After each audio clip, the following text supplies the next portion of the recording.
All right, it's the top of the hour. Good evening, council and staff. I'd like to go ahead and open up our study session for September 20th, 2021. This evening, we're going to be talking about the 2022 budget. This will be presented by our Finance and Information Services Director, Megan Lowry. And I will turn it over to you, Megan. Good evening, council. We'll go ahead and get the slides up. Actually, I'm disabled too now that I tried to share it. Kay, do you know why I'm disabled for screen share? No, I'm sorry. We moved our computers into the, I mean, there's nothing on the system why it says it won't share. It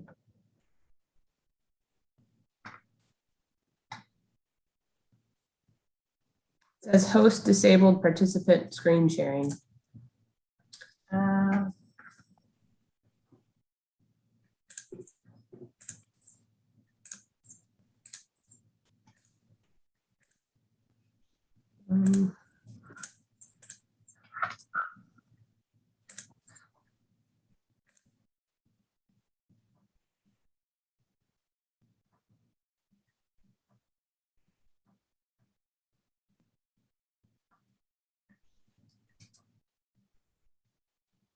Sorry, I'm trying to go into the settings.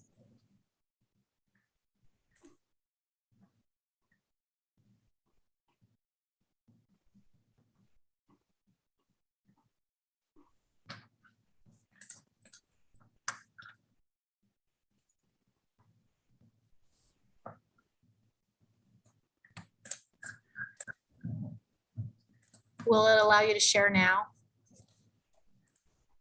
No.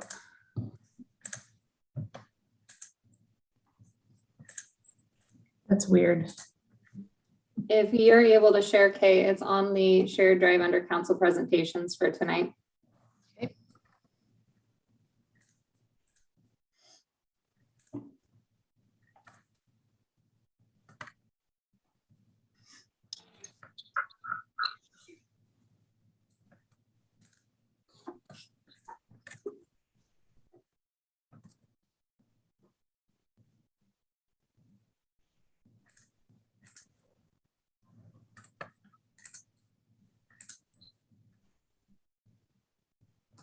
Megan, will you close and I'll open? Oh, that was my bad. I have it open. Okay.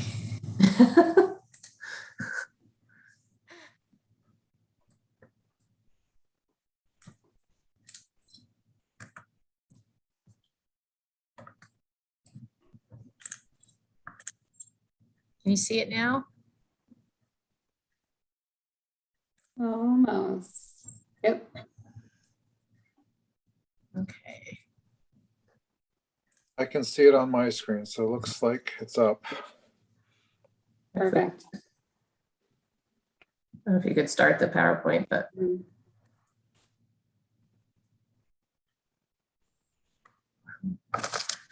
Right.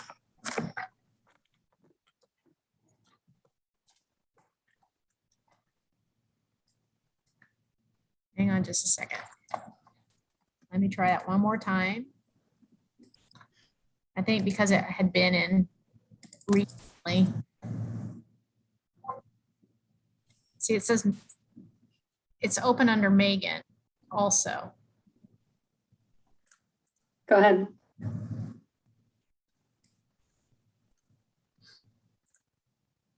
It keeps coming up as read only. Is that all right? I'm out of it now. It shouldn't be Oh. read only anymore. Try one more time.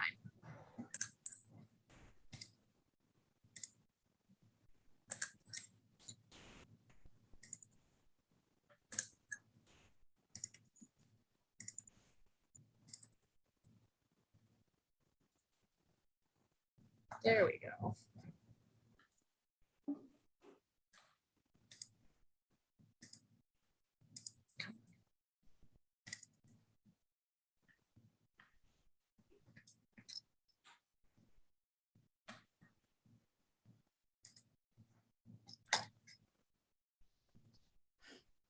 Can you have it now? We do. Can you hit the little play button up in the upper left-hand side. On the very top to the left. Above home, It says file, no, home, above.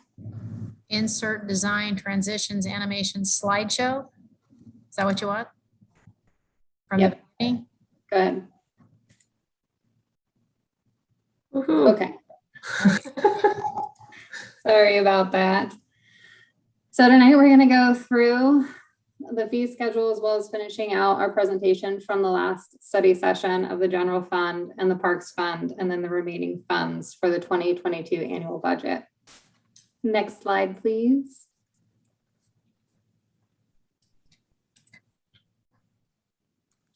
So the Civil Service Department, so going back to law enforcement, this department supports the hiring as well as any sort of lieutenant or sergeant tests. We do have a lieutenant as well as a sergeant test in the budget for 2022, as well as advertising for officers. Other than that, it is pretty much the same as 2021. Are there any questions about the Civil Service Department?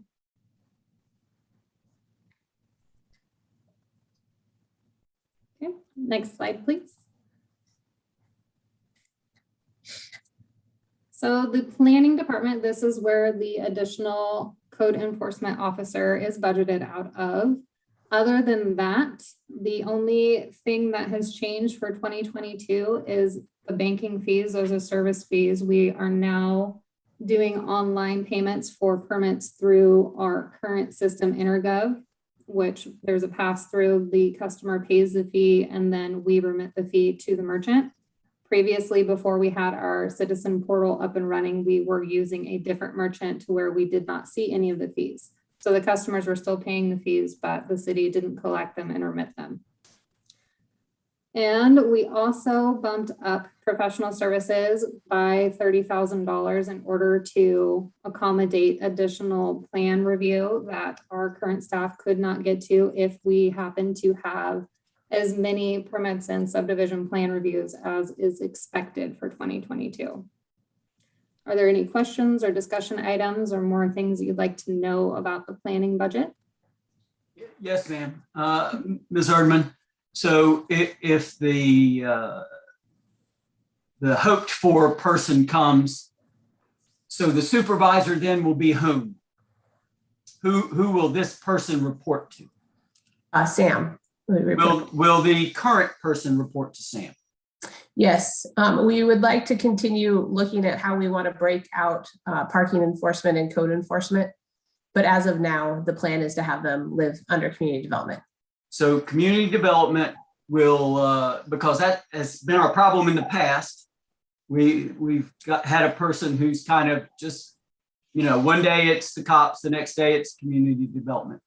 So in 2022, your plan is that if this person comes on board, that both will be under the direction of Sam. Sam will be responsible for their work. Yes. Okie doke. Thank you.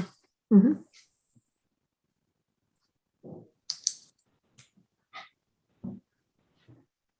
Okay. We can go to the next slide, Kay. So the building department, there is no changes except for, again, the additional 30,000 in professional services. Again, the 30,000 we're talking about in each of these areas, engineering, planning, and building, are all pass-through costs. So if we happen to have to go out and get a consultant where we aren't able to work in-house, the customer paying for those reviews, it's 100% cost recovery. So it's an in and it's an out. Other than that, there's no other changes to building. Are there any questions about the building department budget? Ms. Erdman, again, Mr. Drone has moved away from us completely. We share half of his salary with Fire District 3. And where is he? So he lives under the professional services line item in building that pays for his salary plus some additional services. So we did increase that line item after the annexation to split him 50-50 with Fire District 3. Well, certainly, I don't assume that Mr. Drone makes $250,000 a year. What part of $122,500 is Mr. Drone? That is, it's 85,000 is half of his fully loaded salary for the year. And then as part of that, that's where the 30,000 for the additional plan review is. And then we also have outside reviews at 7,500 also under professional services.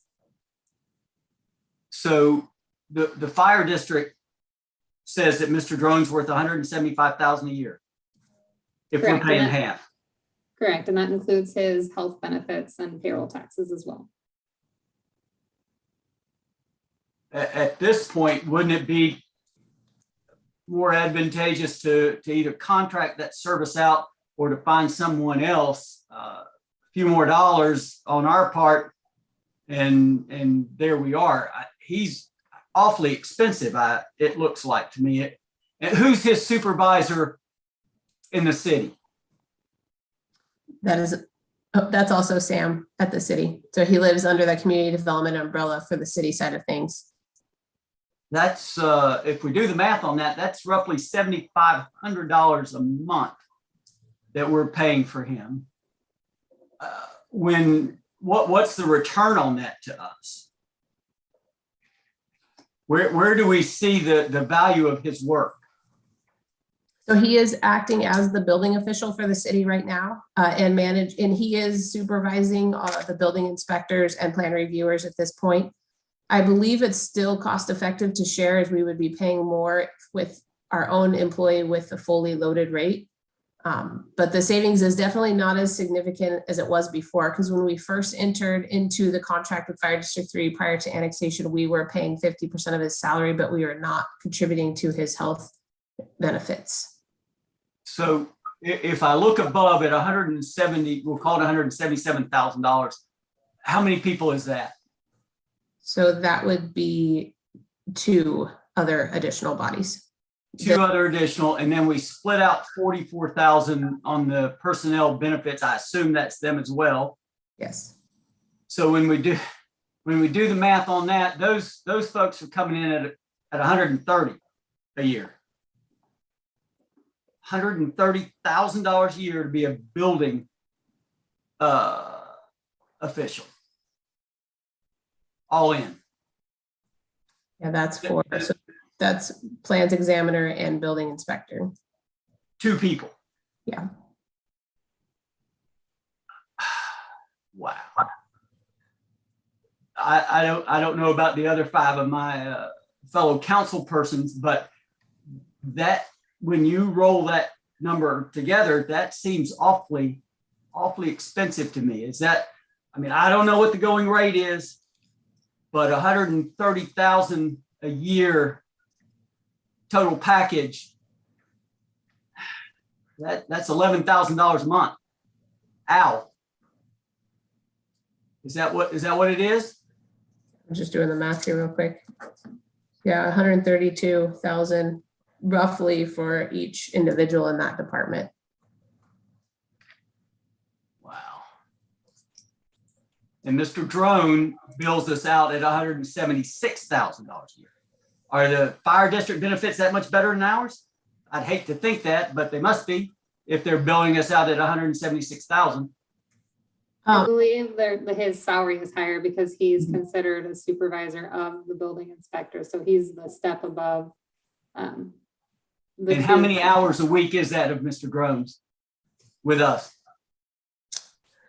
He's at City Hall, and Sam may be able to speak to this a little bit better now that he's with him every day, but he's at City Hall most every day, at least for a portion of the day, working on plan review, fire code review, and supervising the building inspector and the plans examiner. He does spend some time over at Fire District 3 in the afternoons doing fire marshal work and inspections.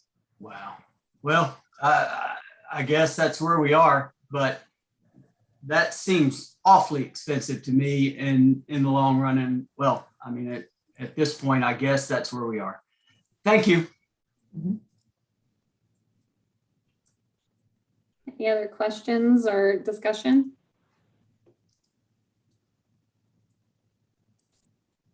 Okay, next slide, Kate.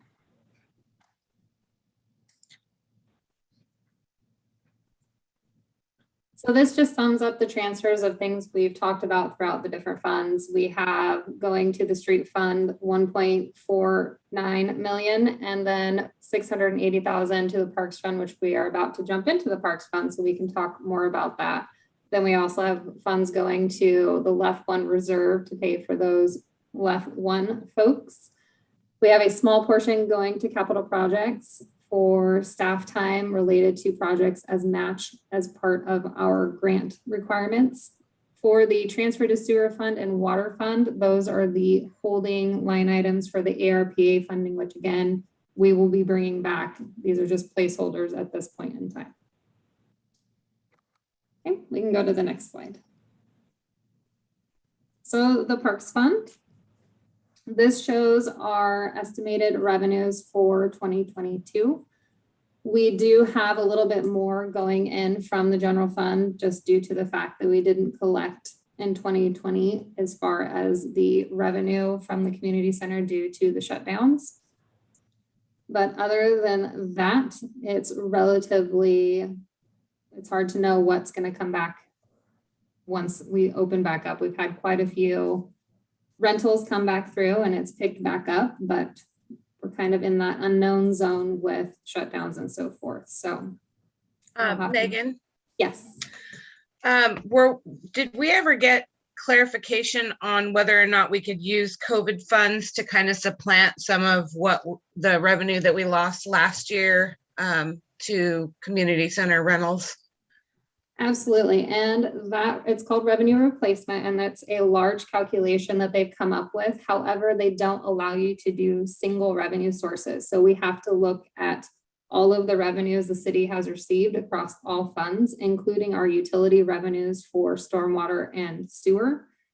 When I did the calculation, the amount is pretty small considering that we have to incorporate those utilities. That was a new thing that has just come out from the Department of Treasury. So I plan on looking at that again. And when we talk about ARPA later on, I will bring that up as an option for council to consider on using it for that purpose. We're able to do a measurement at the end of 2020, 2021, 2022, and 2023 as far as that revenue replacement goes. And they do give a growth of 4.1%. However, because you have to incorporate all your revenues across all sources, including development, it makes it a little bit harder to actually show that there's a revenue deficit to meet the requirements to get it. So it's a calculation which I'll bring forward, but we can't specifically just say we want to replace the revenues of the Parks Fund. It's an all or nothing. Okay. All right. Thank you. Thank you. Are there any other questions about the revenues in the Parks Fund?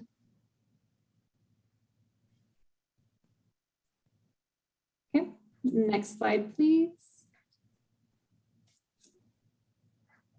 So Park Maintenance Fund. So this is all of the park maintenance of all of our parks throughout the city.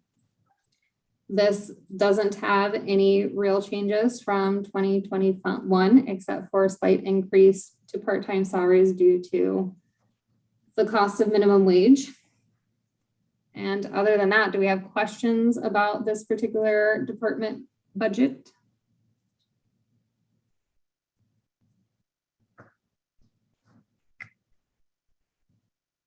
Okay, we can move to the next slide. The senior center expenses, this is just what it costs to operate the facility itself. This is mainly just utilities as well as operations, which would be the janitorial services. Are there any questions about the senior center costs? Okay, we can go to the next slide. So the community center, while this says community center as its department name, it does include some items that are for the Parks Fund as a whole, which is the insurance line item, as well as indirect costing back to the general fund. Other than that, these are the costs for the community center. Again, there's not a lot of changes from 2021 other than the increased cost of insurance. Are there any questions about the community center budget or about the Parks Fund as a whole?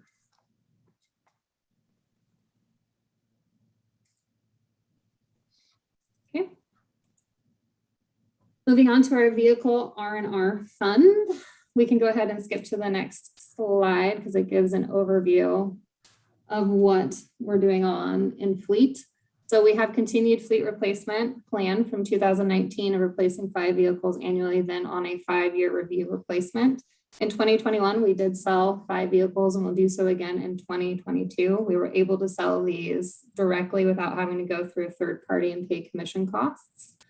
We're also going to be starting the same plan for the police department. However, instead of going with new, we're going to be going with some lightly used vehicles. The cost of a new police vehicle, as most of you are aware, is quite significant, $65,000 to $70,000. However, we're able to get a lightly used vehicle through a vendor that's Mike has made contact with that has very low miles and looks like it's going to be a great option for us at a third of the cost. So that's very exciting that we were able to find that. Are there any questions about the fleet fund or the vehicle R&R fund? Sorry. Okay, we can move on to technology. Technology, this is just our annual replacement of items that have met their useful life and replacement of those. Pretty typical of a normal replacement year. Are there any questions about the technology R&R fund? Okay, we can move on to the lodging tax fund. So I'll briefly let this sit on the screen for a moment before we move to the next slide. You can see revenues is estimated at 52,000. However, expenditures are a little bit higher for 2022, which we'll talk about here on the next slide, Kay.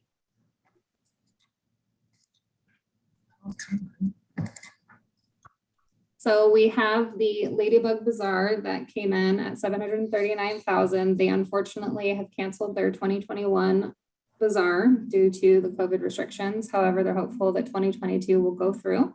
The resolution run, they are also a pretty typical return applicant. They've come in at 2,500.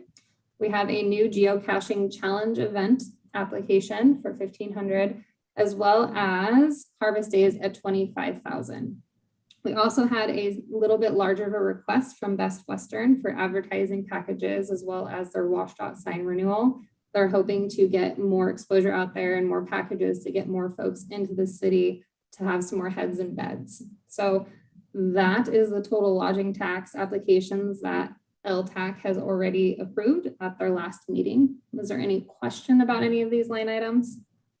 Is there a minimum that we owe Best Western? No. As far as like what a minimum we'd have to So they stand in line just like everyone else. They're not guaranteed any money at all. Correct. They have to submit an application like everyone else. So they of course generate the money. I understand that. And what is the tax on this? The percentage off the top of my head, I want to say it's like 12%, but don't quote me on that. It's pretty significant. And for $57,000, what does the city get?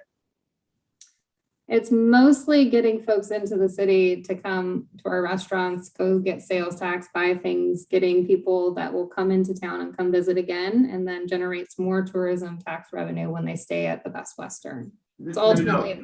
No, I'm asking if we give that, once we give them $57,000, what is the return to the city? I understand what are they going to do with it? Is that just to pay WSDOT for a sign out on the interstate?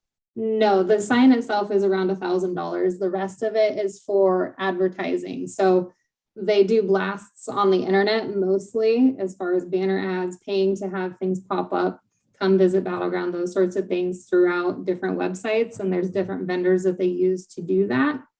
And so that's ultimately what that's paying for. So on all of these, how do we know that any of this worked? Is there an after action report due, or is there anything due from any of these folks to state, yep, we can prove that $57,000 worth of value was generated? They do have to submit an attendance report, which includes the information that JLERC, the state committee, uses for these funds. And so as part of that, they have to show the total number, if it's an event, number of attendees, how many were from out of town, how many people stayed, and those sorts of details. And they have to submit that to us prior to them getting reimbursed. If that makes sense. Thank you. Are there any other questions about this?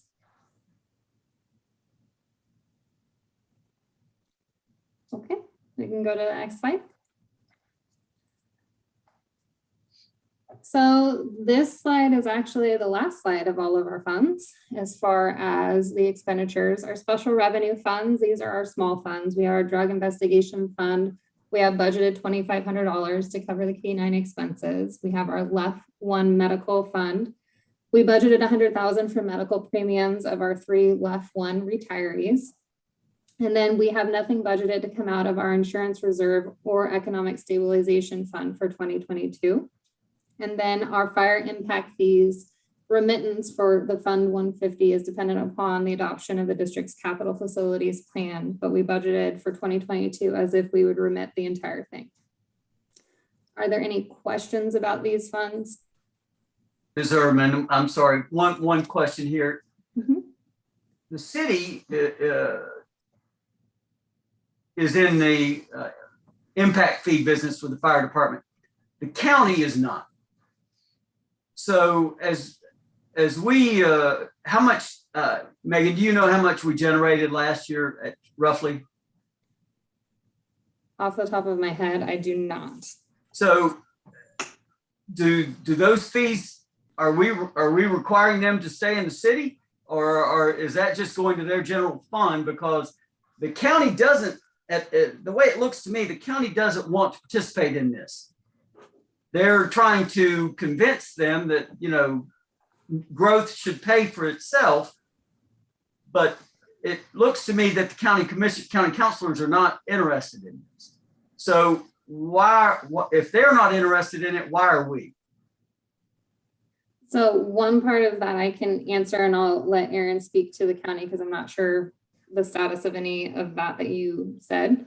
But as far as what they can spend the funds on, they have to produce the capital facilities plan, which you as the city council have to adopt before we can even collect these fees on their behalf, which that still has to come forward to you, which is ultimately what we're waiting on in order to be able to remit these to them. We're still collecting them based upon the old capital facilities plan that the city adopted for fire, which would include the in-city fire department needs. And as far as, I mean, we get a small portion for an admin fee, and as to why we would do it and not the county, I'll let Aaron speak to that. Yeah, so we're in the process of working with Fire District 3 right now. They've got a draft update that is just encompassing the improvements that would be required within the city. So that is what the fee is based off of, is the city needs, because that's what we're remitting to them to be used within the city of Battleground. They did approach the county, I believe it was a couple of months ago, and they decided not to move forward at this time. I did talk to Chief last week when we were working on the capital facilities plan, and they plan on going back and reevaluating that process. And apparently now there are other fire districts within the county that will be approaching the county as well. So I think they're going to kind of do more of a collaborative effort. That's something that the county to date has not done, but all the local cities do collect fire impact fees.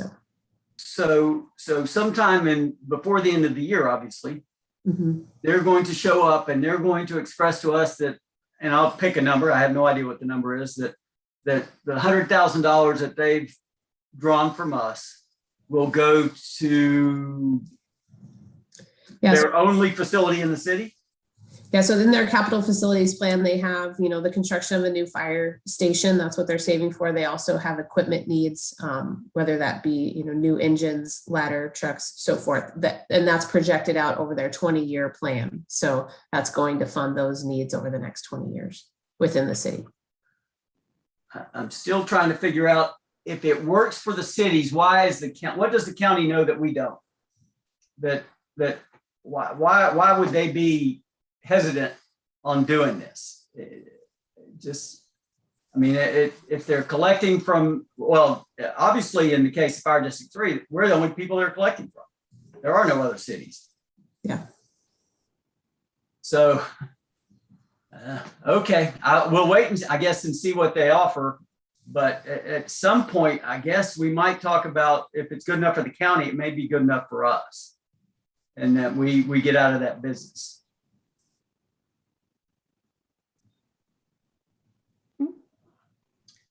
Any other questions or comments? Okay, we can go to the next slide, okay? Thank you. So this summarizes all of our funds that we've gone over the last several months. I did put a hard copy of the budget in each of your inboxes at City Hall, as well as emailed an electronic copy. So if you have any questions outside of these study sessions, feel free to give me a call. We can chat about it. And we're going to move on to the fee schedule unless anyone has any questions or comments about the budget as a whole. Okay. So as far as our fee schedules for planning, building, and fire fees, we used CPI. The average for 2021 was 3.6%. So we increased all of our fees by that 3.6%.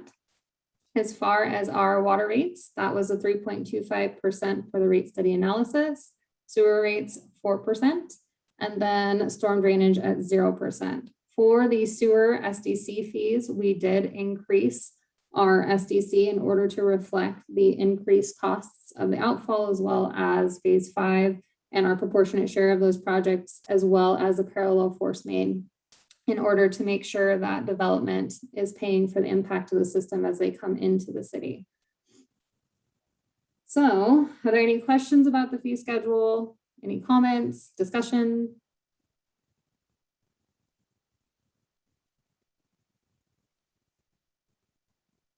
Okay, we can move on to the last item, which I will let Erin talk about this item with you. Yes, so Mr. Herseg, Mr. Kemet took the banner pole replacement for the holiday sign to the PACEB board for review. They discussed whether we wanted to take a look at different options for something different or replace the banner system as it was and potentially look at a new location. They came to the conclusion that they thought it should stay at the same location. So based on that information, we're bringing this forward to see what council would like to do. We did have a cost estimate, and Mark can correct me on this. I believe it's almost over 2 years old now. That was around the $40,000, or no, it was about $20,000. But based on the increase in materials and labor over the last few years, they had indicated that we should add 50% to that estimate to get the cost of about $40K to put those poles up. So one of the reasons why we're bringing this forward is we wanted to see if council is still interested in replacing that. We will be kicking off the 502, 503 interchange or intersection project that we can do this at the same time. We may be able to save a little bit of cost that way because they'll already be on site and mobilized to the space. So just kind of looking for some feedback if this is something we want to add into the 2022 budget and what council's priorities are.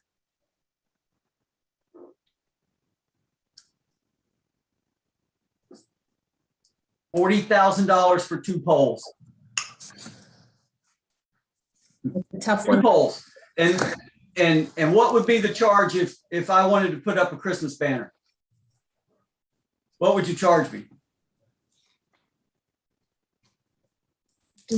I have to look at that. I don't believe, I haven't looked at it in so long. I'd have to go. If you remember, you had 2 years ago or greater, you had sent something from some city up north. And the name escapes me. I believe it begins with a B. It doesn't matter. They had set forth a charge that every time something like that went up, it was $1,500 or whatever for the 2 weeks, whatever it was. If we're going to do that, I might think about spending $20,000 a pole. If we're going to give it away, I'd love to hear from the other 5 of us on how we tell folks as we're raising their water rates and their sewer rates, don't worry. We're going to spend 40 large in 2 poles on the side of the road to hang other people's banners. And so I have a hard time spending that kind of money on 2 poles when for years I've been asking that we have an electronic reader board that we could place somewhere on Main Street that would over the years probably be okay, rather than 2 let's just call those 18th century poles. That's what they are. I mean, it's about as new as the newspaper. But if the council wants to spend that kind of money, be glad to let everyone in the community know that the city council's got all kinds of extra money to spend on 2 telephone poles at 20 grand a piece. Thank you, Mr. Mayor, Ms. Erdman. So this is something that the community complains about every year since they've been down. And I feel pretty strongly that we need to do whatever it takes to get something up there. Not necessarily this, it doesn't have to be that, but there needs to be something up there for the holidays.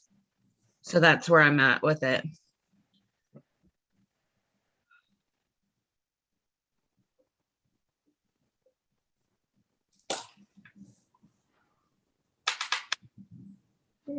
Anyone else have any comments regarding this? I do. Shane. I agree. That's a lot of money.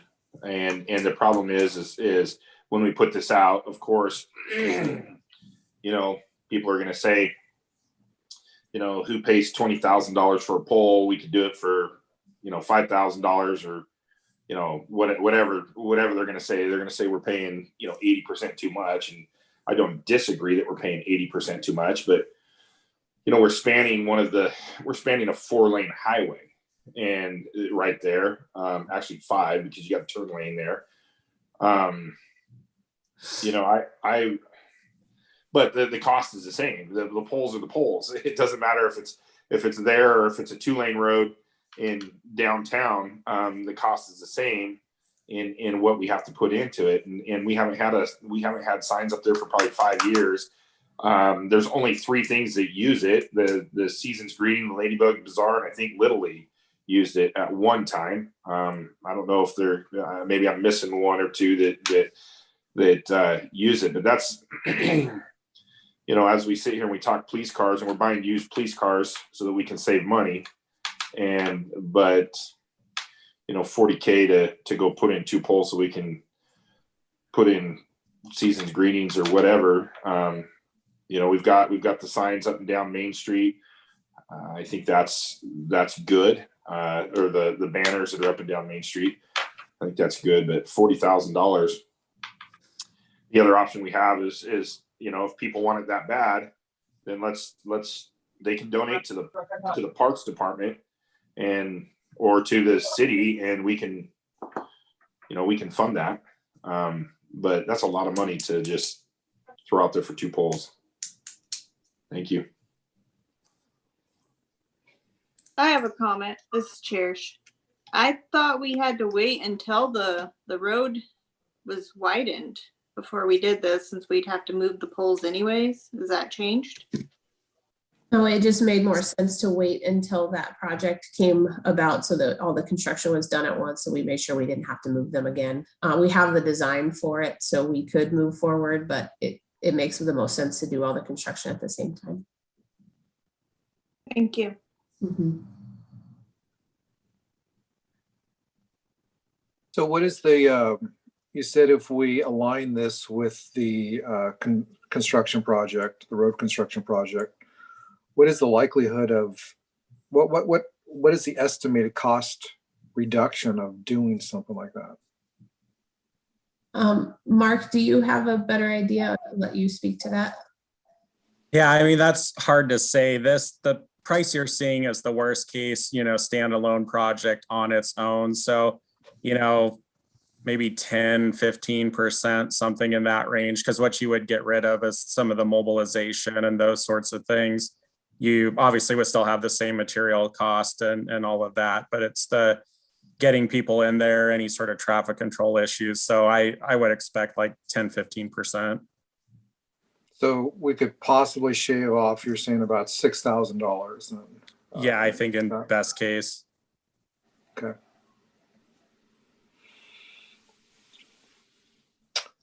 Anybody else have any comments or input on this? Mark, in your experience over the years, every time the city's done something, is it the city's plan on every time a bid goes out that we're going to save 10 or 15%? Because I've been here a long time and it either comes right in on budget or it comes in over, or all the estimates we get are, you know, we can't accept this because the estimates are way too over the engineer's estimate. Is it in your past to say that, yep, everything the city's done comes in always under 10, 15%? No, I mean, there's a lot of variables that go into it. So especially in this time now where we're in high variability for materials, you know, it's going to be a roll of the dice. When, you know, that's a little bit more stable, when you bid can affect it. You know, if you're bidding it with other projects where some of those components like mobilization can be lumped together, then yeah, you can bring stuff down a little bit. But yeah, it's a tough one. We're just in such a wild time for materials costs, labor costs, that, you know, it can be all over the place. And are these wooden poles, concrete the structures, design or steel?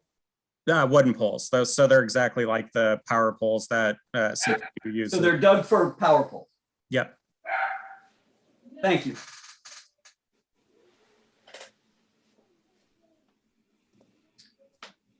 And I think we have a little bit of time to continue to discuss this. We just wanted to kind of get some feedback and figure out if we want to add this to the preliminary budget before we present it to council and start our public hearings. So we can discuss this further if you guys don't want to make a decision tonight.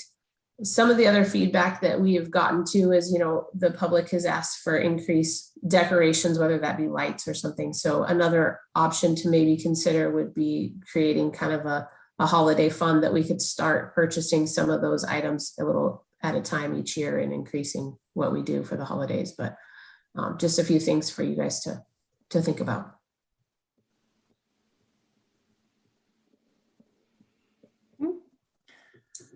Does anybody have anything else they wanted to discuss at this time related to the budget, or anything else that we've talked about tonight, or even in previous study sessions related to the budget?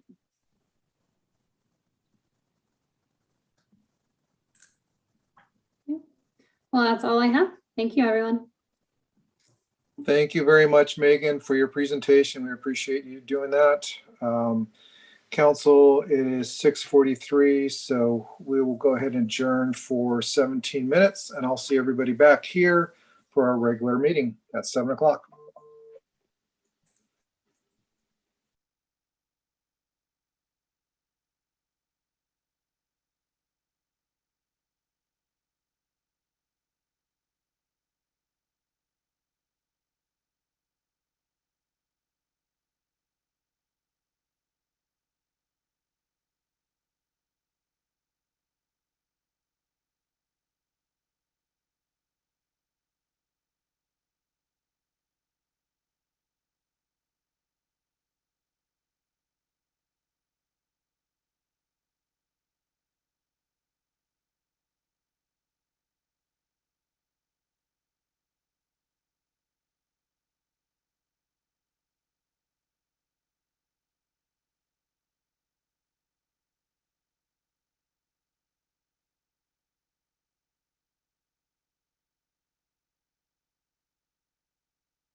Let me know.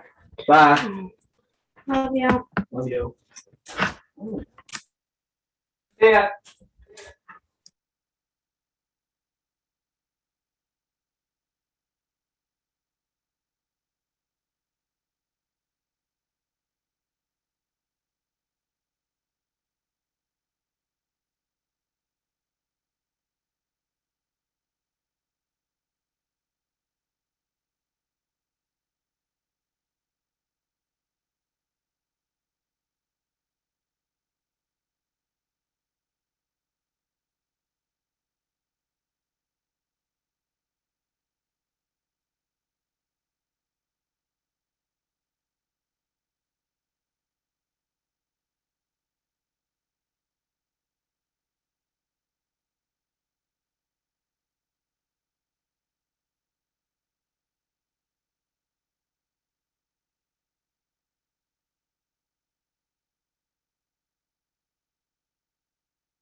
All right, good evening, council, staff, and members of the community. I'd like to go ahead and open up call to order, the September 20th, 2021 Battleground City Council meeting.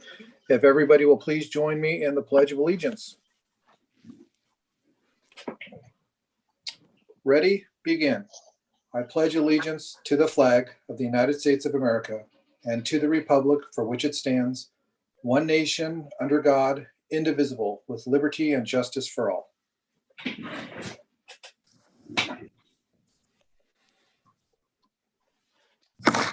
Okay, if I can have the city clerk, please take roll.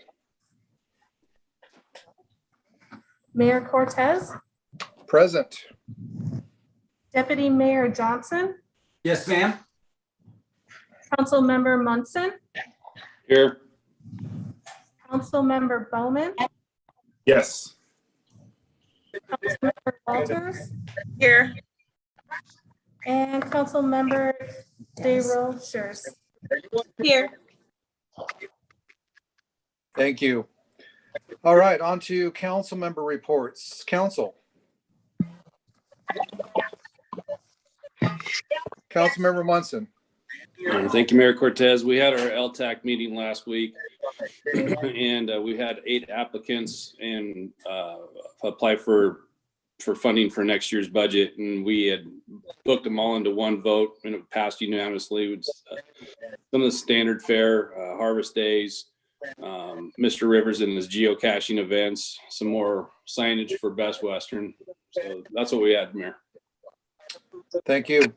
Councilmember DeRochers. Yeah, real quickly, I went to the Joint Executive Group on Homelessness. It was a pretty quick meeting. We just discussed a few things, like the recording document fees that go towards homeless services, the Smart Park I believe it's called Safe Park. There we go. Program and how successful that has been and the need to expand it into other communities. Yeah, it's a really good meeting. I was really excited to get to be a part of that. So I just wanted to share that with you. Thank you.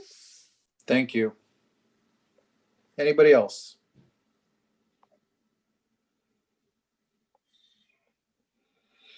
Okay, seeing none, I'll go ahead and move on to my mayor's report. Before I get started, I have to give Councilmember DeRocher some kudos. She was just talking about her experience with the new board that she serves on. And I had my monthly mayor's dinner yesterday around 5 o'clock. And Vancouver Mayor Ann McInerney Ogle really spoke highly of you when you zeroed in on those recording fees and asking some tough questions. So excellent job. You're already off to a wonderful start. So thank you. Okay, council, I have 2 proclamations that I'd like to go ahead and read into record this evening. The first proclamation is a proclamation for the Americans with Disabilities Act. Whereas the Americans with Disabilities Act and together with the Individuals with Disabilities Education Act establish the right of individuals and children with disabilities to participate fully in all aspects of American society. And whereas the City of Battleground supports the goals of equity, opportunity, independent living, and economic self-sufficiency for people with disabilities. And whereas the U.S. Department of Labor chose this year's theme of the National Disability Employment Awareness Month as America's Recovery, Powered by Inclusion. And whereas the theme reflects the fact including people with disabilities and their contributions to the workplace is a critical part of our recovery efforts to build an inclusive community and strong economy.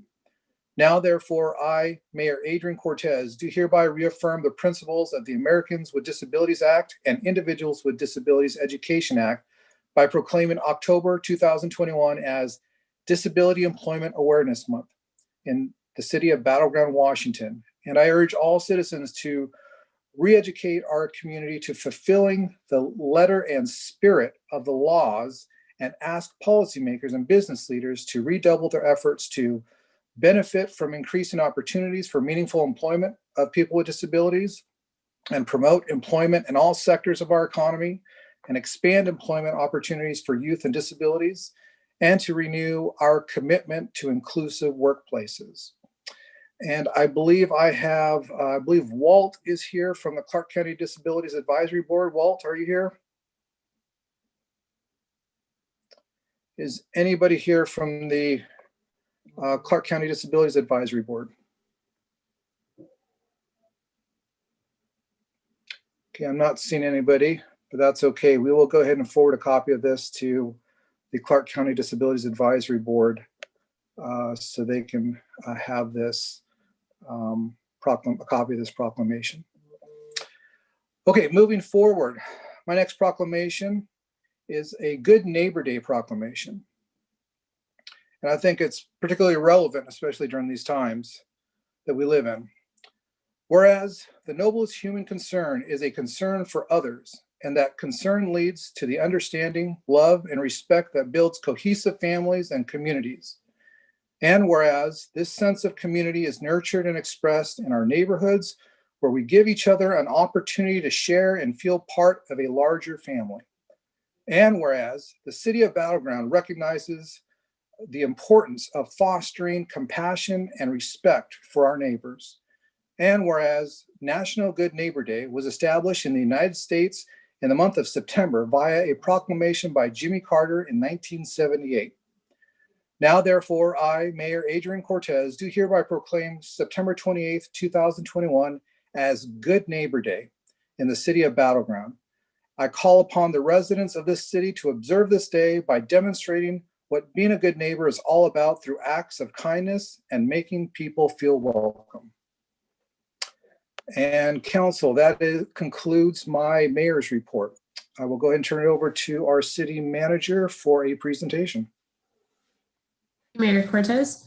Tonight we have Rocky Houston from Clark County Public Works Department. He's here to present some information regarding the acquisition of Cedars Golf Course. The county has been looking at the Cedars Golf Course area to purchase with some conservation funds. As most of you are aware, Mayor Cortez and I actually attended the Cedars neighborhood meeting a few weeks ago, where they kind of discussed this with Councilmember Medvigi as well. So I will turn this over to Mr. Houston, and then we can ask questions when we're finished. Thank you. And I think Kay is going to be doing this. Awesome. Mayor Cortez, councilors, thank you again. My name is Rocky Houston. I'm the division manager for the Parks and Lands Division. And today we're talking about the Cedars Golf Course. Next slide, please. So we were contacted by the Cedars Golf Course owners a couple years ago to discuss their interest in selling that property to the county. Through that period of time, we've identified that property. Well, before that, that area is a high value conservation area within our conservation areas acquisition plan. We've purchased other areas. Some of the property that's been identified in there wouldn't meet the requirements for our conservation futures legacy lands program, but a lot of the property would, and we'll talk about that in a bit. We went through a process with our Parks Advisory Board and was prioritized this site under that acquisition plan in the 2021. It's actually now 2022. We're a little late because of this little COVID thing to get that implemented.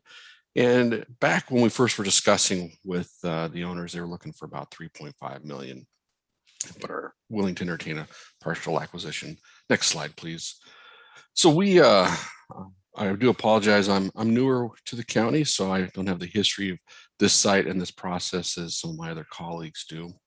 But we started working on this project and had presented in a workshop to the county councilors 5 different acquisition ideas across the whole 133 acre site. As you can see here, the site borders one of our other conservation areas, the Salmon Morgan Creek. It covers about 2 miles of Salmon Creek and has on site, of course, a clubhouse and other property. Next slide, please. So the property currently, as you guys know, has the Chatelachi Railway or Railway Trail going through the middle of this and provides that opportunity. Existing golf paths at nature areas. If the county was to move forward in acquiring this property, it would be a passive recreation site focused primarily on the natural resource and conservation elements. So that would mean that we wouldn't be looking to continue the operation of the golf course. We'd be transitioning it to natural areas, using the potential in the future as a trailhead opportunity, designating it more for its water quality and biodiversity. Of the 5 options that were presented to the county council, the option that had the most interest was one that covers 118 of the acres. Current assessed value would be about 3.5 to 5 million. Next slide, please. Looking here at this was called option 1 in the 5 options. You can see the yellow areas are areas that would not be looking to be acquired. The green areas would. This would remove the areas around the clubhouse at that upper area, but keeping primarily the Salmon Creek corridor along the creek as the main acquisition element. Again, this is just one of many options. We were tasked with going out to you and to citizens that live within a half mile of this to get feedback. So we've sent out flyers, requested this tonight again to get that additional information. That period of time for feedback is through October 10th, and then we will take and gather that information and bring it forward to county council to determine what actions we may or may not take. The water rights would be kept. We'd want to keep those again to ensure the conservation work can be accomplished, as well as improving that water quality. So the potential funding that we would be utilizing would be our conservation futures and clean water funding. And the estimate is somewhere between 3.5 to $5 million. Next slide, please. And so the questions we have for you tonight is 3 simple ones, really. Do you support the county's acquisition of all or a portion of this property? If so, is the city willing to contribute financially? And then finally, assuming that you are supportive of this acquisition, who would maintain the property? Is that something the city would be interested in the short term or the long term? And I will turn it over to you for questions. All right, council, if I can get the screen sharing to stop. And my colleagues will want to jump in. Council, go ahead and feel free to chime in with questions. Councilmember DeRochers. Oh, I'm sorry. I thought I saw you raise your hand. My apologies. Sorry, I was just pushing a button. Okay. Councilmember Walters. So the portions that you outlined that you were not wanting to acquire, are those, what would happen with those pieces of property? Those would remain with the seller, and then I believe he's communicated to others that he's looking to develop those into housing, is my understanding. Okay, and then would the city have the option to purchase that land, or is that something that the owner's not willing to let go of at this moment? That's a great question. I think that's something that we could capture and present either as a team or on your behalf. Okay. Thank you. Thank you. Councilmember Bowman. Thank you, Mr. Mayor. Thanks for the presentation. That's a pretty, I appreciate the presentation, but it's a lot to ask, like, what are we going to put into it financially? Right now, financially, we have nothing involved in it. There's a golf course there that people can go use. Maintaining that, what's the revenue source to maintain that? I would assume that, you know, we have a hard time maintaining the parks that we have currently and are trying to put to and are in the process of using our Parks and Community Engagement Board and working through our parks plan. I think this project, it's a great project, yeah, but it's way over our heads, and you know, the county, not you as the county, but the county in general has not worked well with us lately, and has not come out and I mean, I can't think of the last time that the county commissioners were actually talking with us and presenting these type of things and what they're wanting to do. So it's kind of, to me, I would love to see what the neighborhood wants to do. When we annex this is the annexation of this area was prior to Mr. Johnson and myself and Mr. Cortez taking office the first time. And this was a very, very contentious issue. They did not want to come into the city. They were brought into the city for this purpose, was for future development. And they developed it. And the developer is going to want to probably develop the rest of that, which I get. That's why he's in the city. So I think this is going to be a tough issue. You're going to have people saying we want a golf course still. You're going to have people saying we want open space. And then you have two governments, one being the city because it's inside our city limits, one being the county, trying to decide how do we buy this and how do we keep it and how do we fund it and how do we take care of it? Because I've said this a million times, everyone wants a Ferrari until they have to take care of it. And this Ferrari sits along a lot of critical areas that have to do with Salmon Creek. And there's going to be a lot to that. And, you know, when we sit through a master shore plan and all those things that have to do with this area, that's what we're talking about. And so that's a tough one. I mean, that's hard to put a number on what it's going to cost the city to partner. You know, I know we've talked to the county. Mr. Medvidi was involved with us with the YMCA. And, you know, we can't come up with $1 million to help the YMCA. You know, how do we maintain this? So that's my reservations on it, is how do we maintain it? I think it's a great opportunity, but how does it fund itself and maintain it? Thank you. Thank you, Councilmember Bowman. Councilmember DeRochers. Yes, thank you for the presentation. I'm kind of fond of Cedars Golf Course. When I was in 3rd grade, we released some salmon into the creek there, you know. I've got some good memories. Anyways, I'm just wondering if somehow we could afford to do something, if this could all be worked into our parks plan update. I mean, is that part of it, Erin? Yeah, and those are some of the conversations that we've kind of had very preliminarily, that we're so early in the stages of that timing wise, you know, we need to get through that process, figure out what our needs are, and then how we're going to fund not only the existing parks that we have, but future parks that we need to look at acquiring to keep those regional parks throughout the city. So I think, you know, for us, at least from a staff standpoint, looking at this, we're a little early to be making these decisions, but definitely could wrap this into that planning process. So another question, I can't remember exactly if you said that the golf course could be managed by the city. I don't remember if that was part of it, but are you saying no?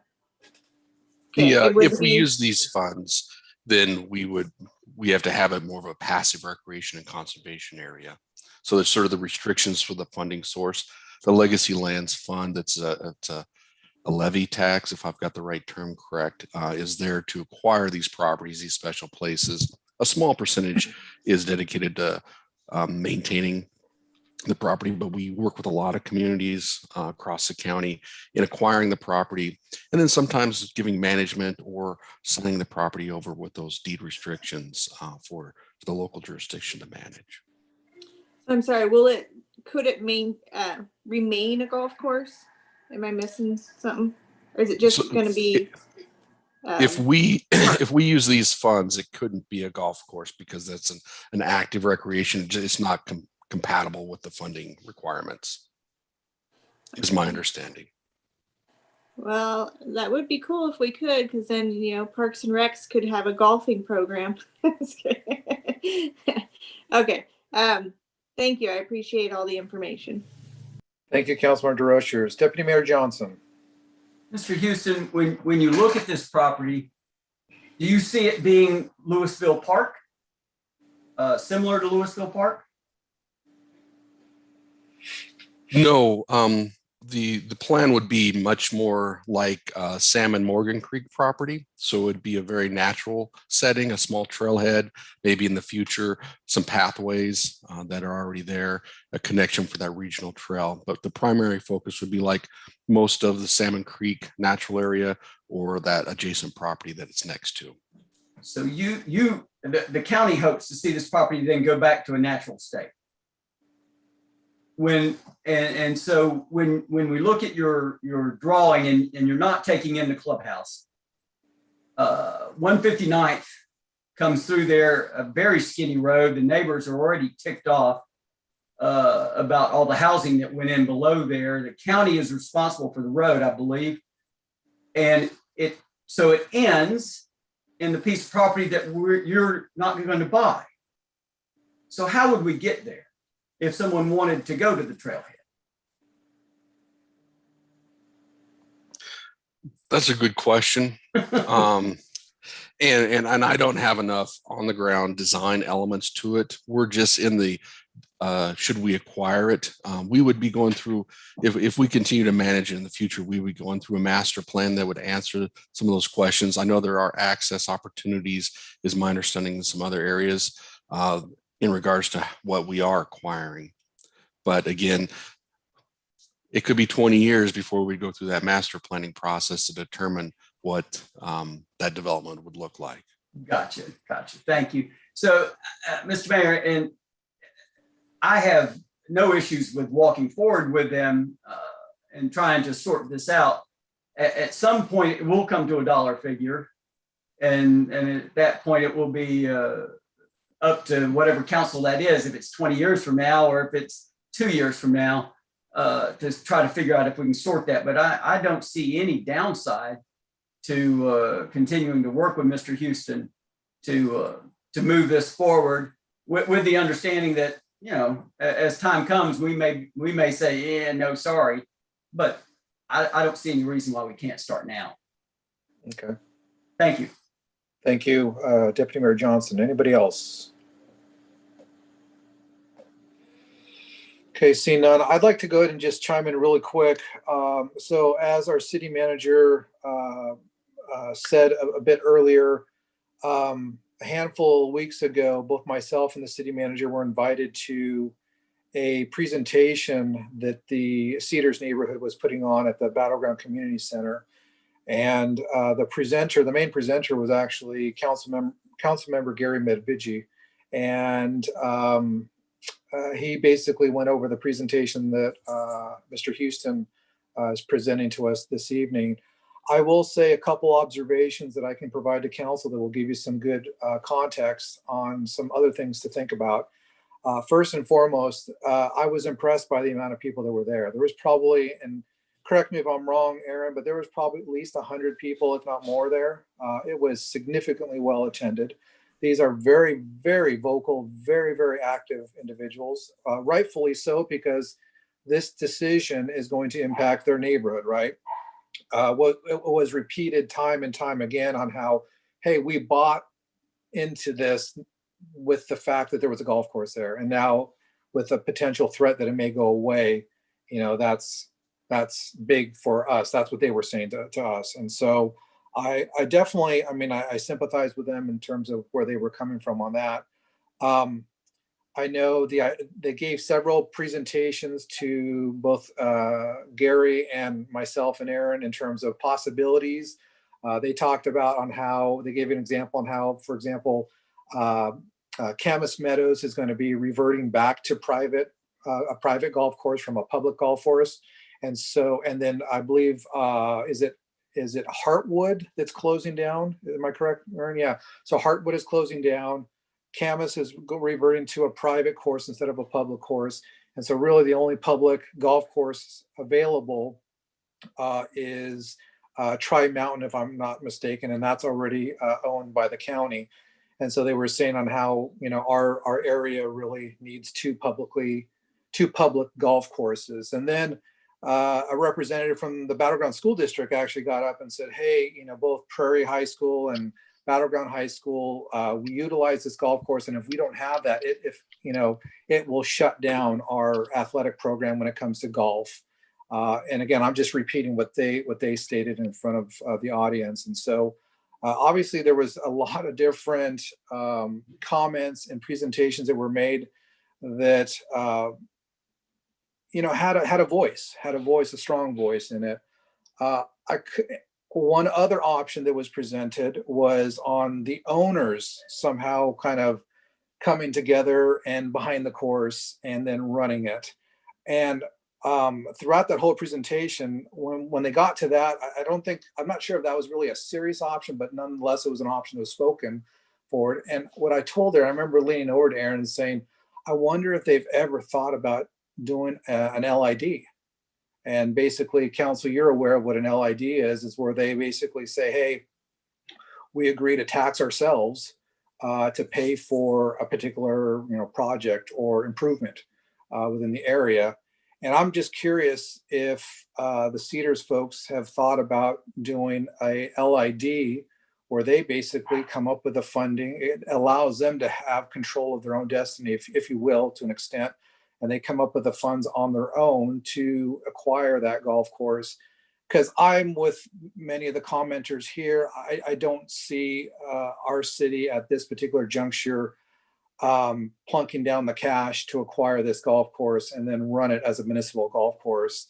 And so I'm wondering if there is consensus to continue to have these discussions with Mr. Houston on a real legitimate avenue in terms of using conservation funds. I wonder if we also maybe have staff just explore with the neighborhood on the option for them to proceed and do an LID. And if that, it may not be an option, but at least we can say that we explored that option for them to give them, so they know that we turned over all the rocks. So wanted to throw that out there to council and see what your thoughts are on that. Mr. Mayor, if I may, did Yes. any of those entities happen to open up their checkbook? The HOA? Everyone is so quick to use the people's money, especially when it's, oh my God, my backyard. So it's a whole lot easier to use the 20,000 of our money to do this. So did any of them offer, the HOA or any others, to open up their checkbook and say, it's just $3.5 million, no big deal? No, it's a very good point you bring up. And it was one of the options that they discussed in front of like I said, the over 100 people. They discussed the possibility of the neighborhood kind of, passing around the bucket, if you will, and raising the funds to do that themselves. I gathered that wasn't the option that they were just jumping to do. And obviously they would prefer the city, running as a municipal golf course. However, there, like I said, there is a potential mechanism of them doing an LID and being able to, in essence, doing the same thing. They're agreeing to, tax themselves for so many years to acquire the golf course, and then they would have to figure out how to run it. At least the HOA would, if they're able to do that. So again, it's just something for perhaps staff not putting a lot of work into it, but at least talking to the HOA and saying, hey, this is a potential opportunity if you're interested in going down this road. Thank you. Yeah, Ms. Erdman.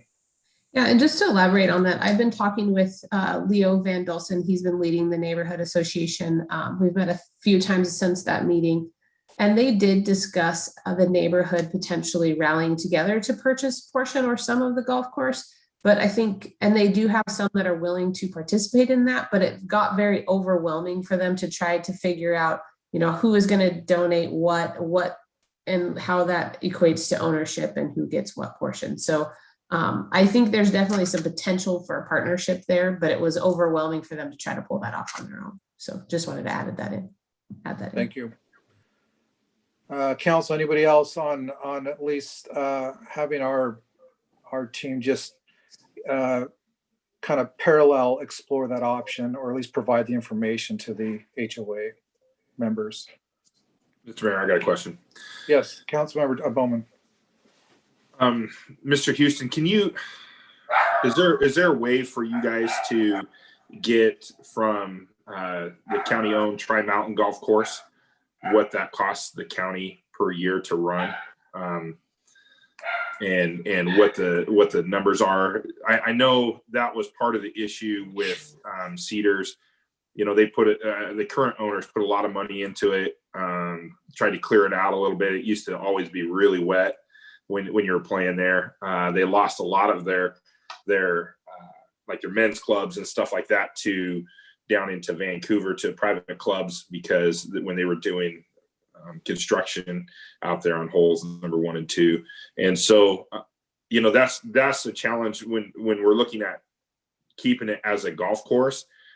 I think we really, you know, we need to have some numbers there. I know a lot of these golf courses are going away. I heard Lewis Rivers doing the same thing. Lewis Rivers being sold off to development right now. But, you know, it's tough to keep something if it's not making money, and especially in the private sector like that. So, and I don't know that we want to get into it in the public sector to buy something that's not going to make money and is going to cost us a lot of money. So, you know, if there's a way for that to be sent over to our city manager, so we can kind of take a look at that too, because then if it was going to be purchased, I think we go back to what Mr. Cortez says, that the neighborhood wants to purchase it. And that's a very active neighborhood association. The Brush Prairie Neighborhood Association is very active.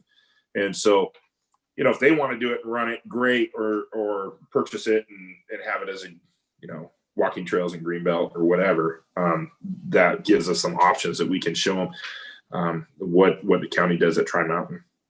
So I appreciate that. Thank you, Councilmember Bowman. I will Anybody look else? into that.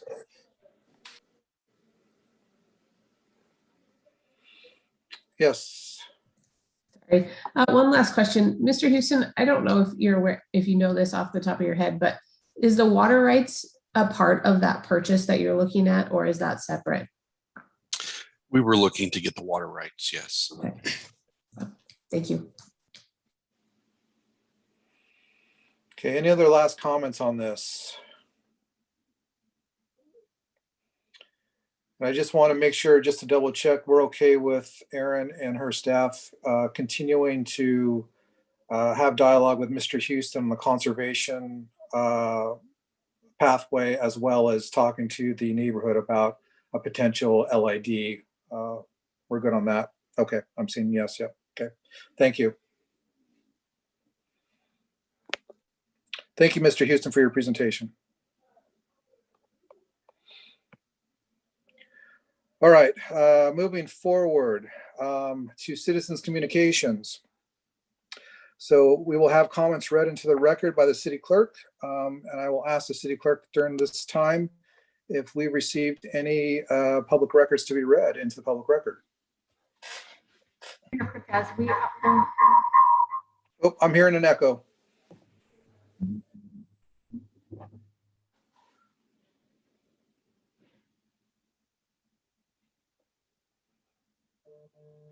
I think you're on mute still.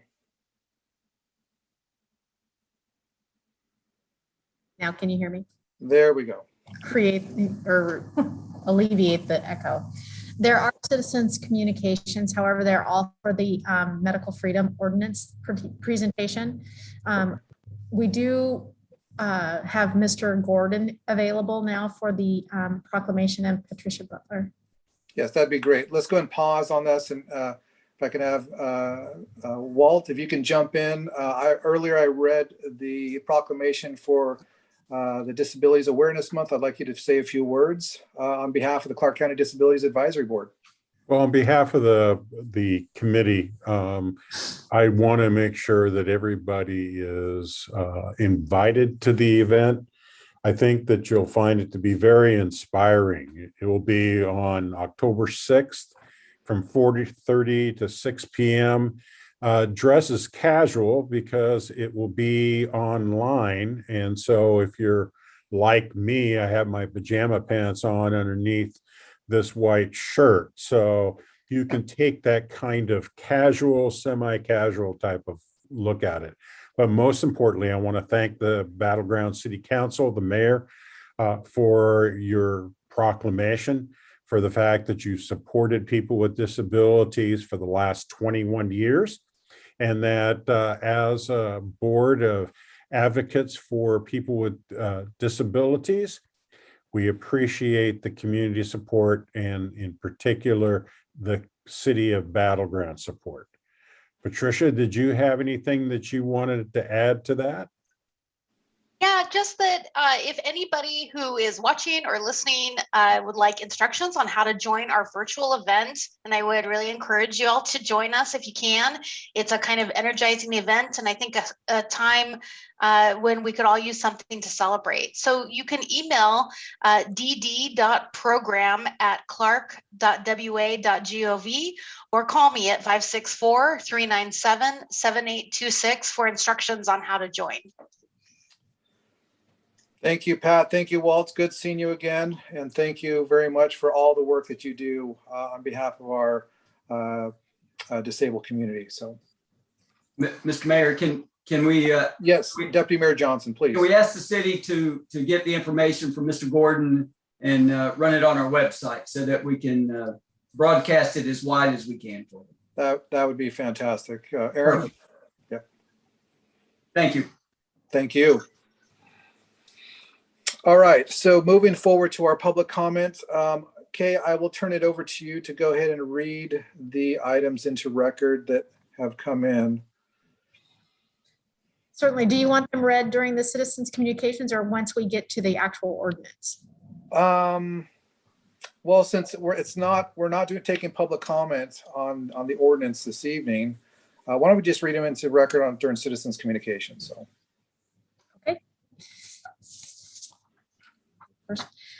The first one comes from Ms. Flores. I just wanted to voice my opinion about the Battleground City Council's consideration of the ordinance opposing COVID-19 mandates in the city. Just as the businesses in town are trying to make a comeback, you will lose many customers if this passes. I, like many others, will take my business elsewhere to a city that cares about people. The next is from an anonymous 69-year-old Battleground woman. It says, please do not be swayed by persons requesting that Battleground pass a medical freedom ordinance. Everyone who I know and overwhelming those who discuss the topic on my Battleground Next Door site agree that it is socially responsible to protect others by following public health mandates and research. Nobody is making anyone get immunized, sorry, as long as those not endanger others. Some people especially need to be protected because they are too young or have health conditions preventing immunizations. Battleground should remain a place which consistently follows state mandates and proven research in order to provide community businesses, workplaces, and schools as safe as possible for all of us. Next is from Ms. Brock. Dear City Council members, I have lived in Brush Prairie since February 2019. Since moving there, I have enjoyed shopping Battleground. Since the pandemic started, I have avoided Battleground stores because of the anti-mask, anti-vax attitudes of so many in the area. This so-called medical freedom ordinance, if passed, would make those of us who want to stay healthy less free, as we could not shop or do other business in Battleground. It will make us avoid Battleground stores even more. Masks, social distancing, and vaccines work. Herd immunity was never held up as a promised goal because it would kill way too many people for us to try to achieve herd immunity. And yes, while it is now looking like 70% vaccinated is not enough for herd immunity, since I doubt Battleground has even reached that number, it's pretty mute. Also, using a statement from October 2020 when things continue to evolve quickly is just bad logic. The state's direction on masks is a good one. This medical freedom ordinance is a bad step for Battleground to take. I hope it will be rejected. Those who don't want to wear masks can stay home and take advantage of the mini delivery services, as I and many others have been doing for the last 18 months.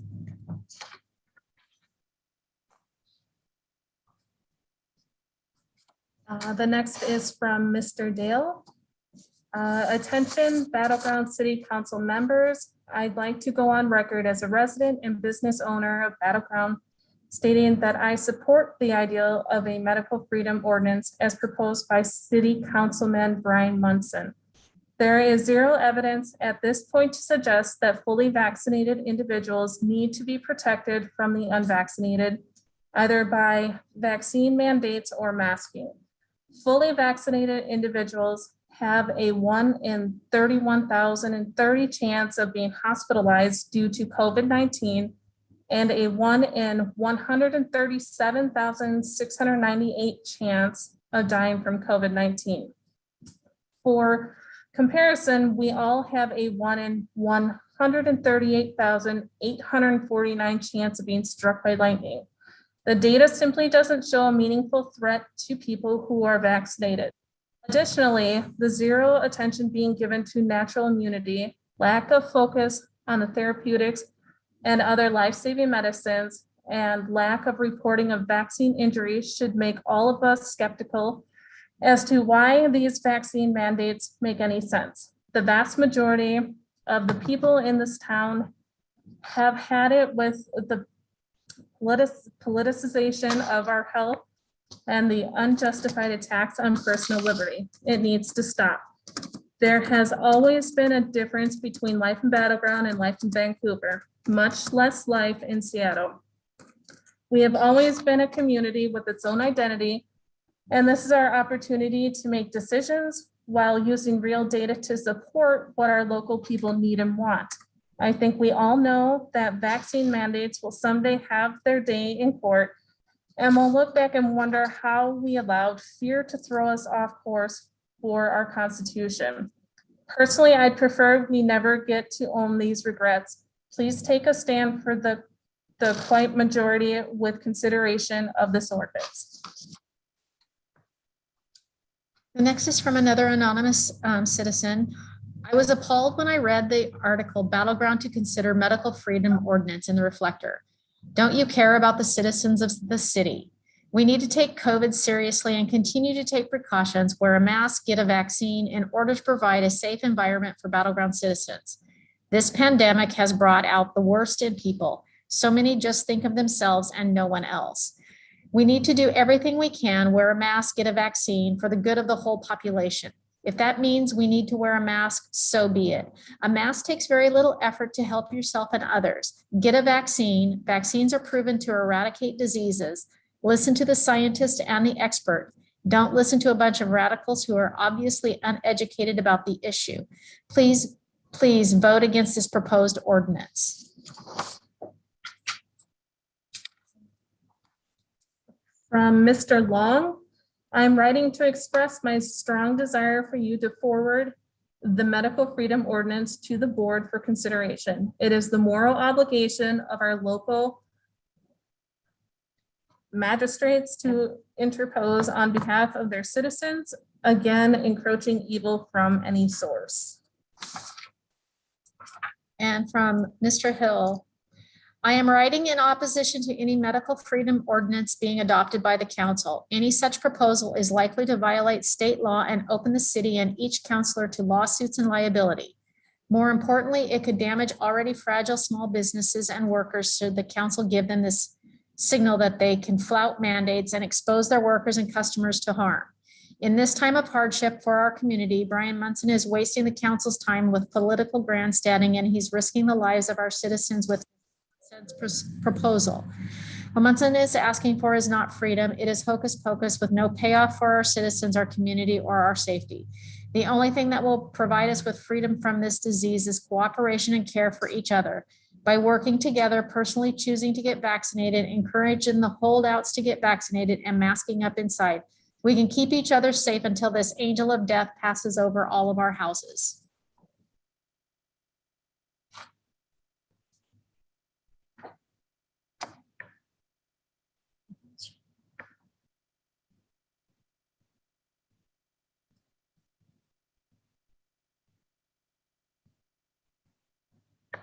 You're muted, Mr. Mayor. And that concludes the testimony that was asked to be read into record. I believe there are two members, let's see here, Mr. Greg Cheney and Vern Jeremica. I apologize if I'm mispronouncing your last name, that asked to speak during the Zoom. So I'll go ahead and give Mr. Greg Cheney the floor. Thank you, Mr. Mayor. I'm going to read a statement into the record by the leadership of the Clark County Republican Party. We strongly condemn the protest yesterday at Mayor Adrian Cortez' home and apologize for the inconvenience and anxiety that it caused him and his family. No office holder should be subject to large crowds gathering in front of their home. While letting public officials know a person's views on public policy is a core part of the democratic process, doing so in a manner that creates fear and anxiety in their family members is not acceptable. Demonstrating at a public office holder's private home and causing his family to be caught in the crosshairs of a protest are not family values. We condemn Antifa for showing up at office holders' residences in support of their political agenda. We strongly condemn those same tactics being used against perceived political opponents. We recognize that people have a right to free speech and encourage those concerned about public policy to speak out. Show up at town hall meetings, show up at city council meetings, show up at school board meetings, and let your voice be heard. However, publicly disclosing elected officials' addresses and encouraging people to show up and protest at their residence is not likely to change either the office holders' minds or their neighbors. Likewise, flying American flags upside down is not patriotic. We understand there are strong feelings about vaccine and mask mandates, but we challenge those concerned to focus their energy on winning state races, not focusing on local office holders who have no power to override Governor Inslee's orders. Again, we apologize to Mayor Cortez and his family and condemn these tactics in the strongest possible terms. Signed, Joel Matala, Chair, Clark County Republican Party. Kathy McDonald, Vice Chair, Clark County Republican Party. Greg Cheney, Treasurer, Clark County Republican Party. Let me also make a few personal comments. One, there is nothing conservative about asking a government of any level to invent a power that does not exist. That is the antithesis of limited government.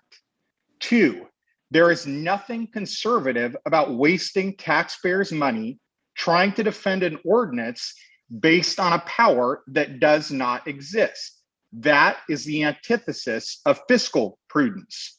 Three, are we really going to pass this ordinance and put all of our federal and state funding grants at risk? I think the citizens would be shocked to find out that we can't upgrade the 502, 503 interchange because we've jeopardized the funding by this ordinance. Four, there is nothing conservative about making an entire neighborhood anxious about why there is a large group of people flying American flags upside down in their neighborhood. Thank you, and I yield my time. Thank you, Mr. Cheney, for your comments. Okay, next up is Vern Jeremica. And again, Vern, I apologize if I'm mispronouncing your last name.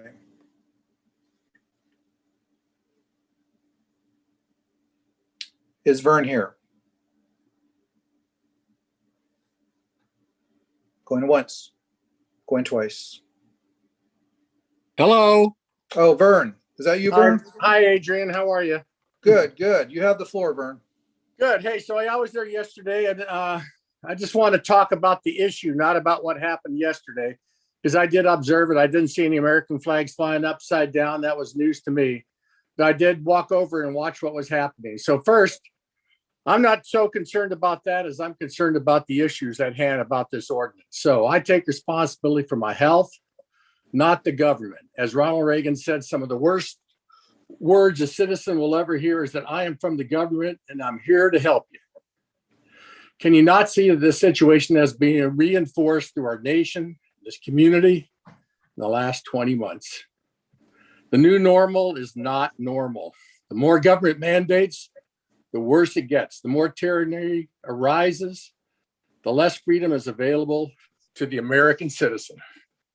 Our leaders are rapidly moving this nation into a dystopian third world country. Let's review what federal and Washington state mandates have done so far. They have destroyed our severely weakened economy.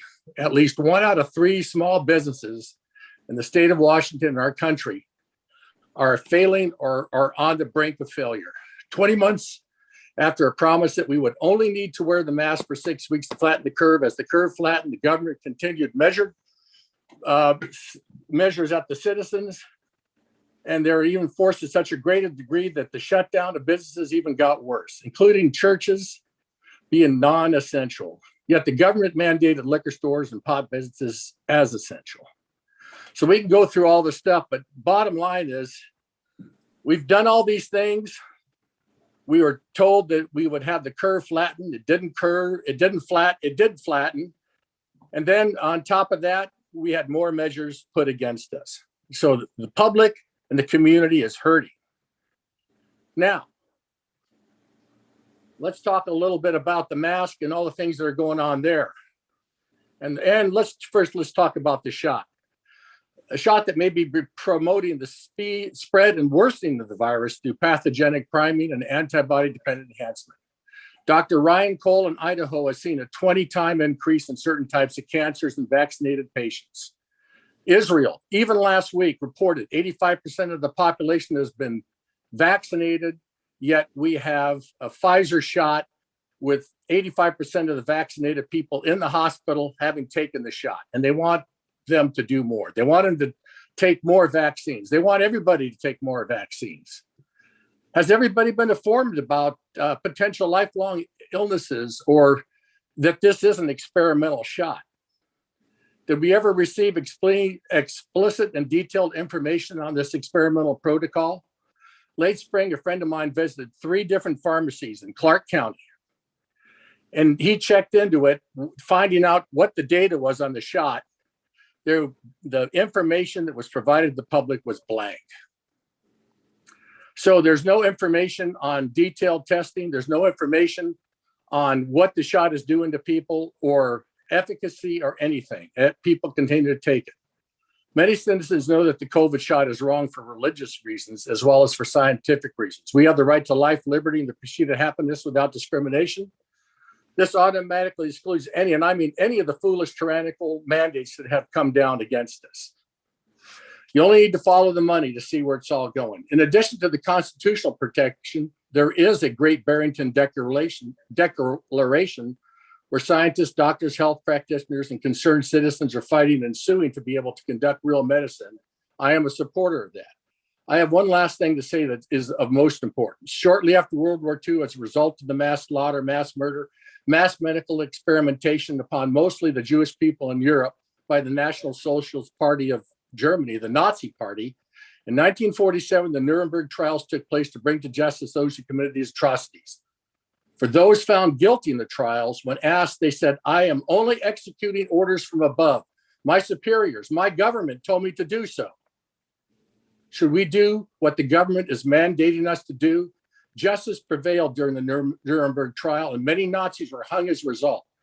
Also, as a result, the Nuremberg Code was established and written into law for all nations as a standard and a guardrail to protect the world against these atrocities from ever happening again. Ladies and gentlemen, the atrocities affected by these folks was more than just the Jewish people. It also included Jehovah's Witnesses, Christians that opposed what was going on, gays, and those who were specially challenged, such as people with Down syndrome. As a result, the penalty for breaking this code became death in the Nuremberg trial. Did the USA sign on to this code? You bet it did. Section 1 of the Nuremberg Code states this: the voluntary consent of the individual is absolutely essential. Do I need to go any further? It goes on to say the person involved should have legal capacity to give consent, should be so situated as to be able to exercise free power of choice without the intervention of any element of force, fraud, deceit, duress, overreaching, or other ulterior forms of constraint or coercion, and should have sufficient knowledge and comprehension of the elements of the subject matter involved as to enable him to make an understanding and enlightened decision. Does a vaccine mandate or passport support or what is happening in our community do this? It does not. It's a resounding no. Do I need to go any further? Look no further than Olympia and Jay Inslee and his violation of the Nuremberg Code, as is the President of the United States and many corporations and governments that rule this nation. All the big box stores and government agencies, they're on notice. I think this is cut and dry. The splitting of hairs are not needed here. It isn't about somebody who goes out in front of the mayor and complains and is protesting, because those people out there, they're sick and tired of what's going on. They've seen what's going on in this community, and it is abysmal. Abuse of children wearing masks, come on. The only solution here is that we stand strong and do something about it, because Jay Inslee and the people running Washington aren't doing anything about it. The President of the United States and his executive staff are not doing anything about it.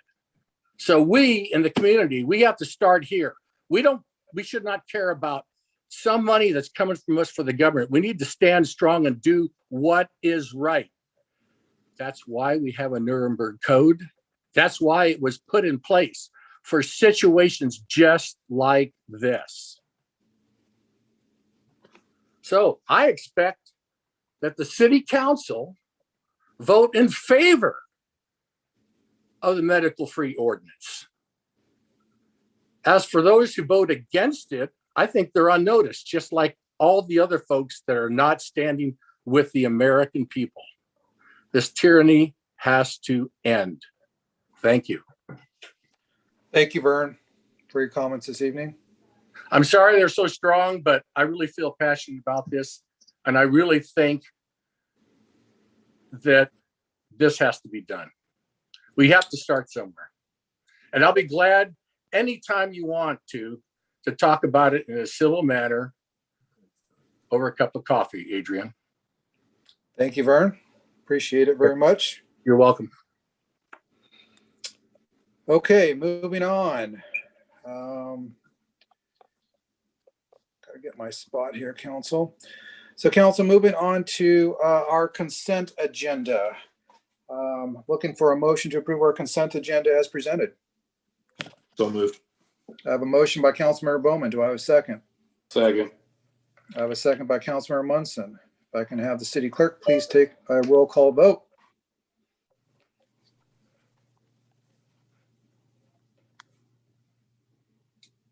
You're muted, Kay. Sorry. Councilmember Bowman, Yes. Munson, Yes.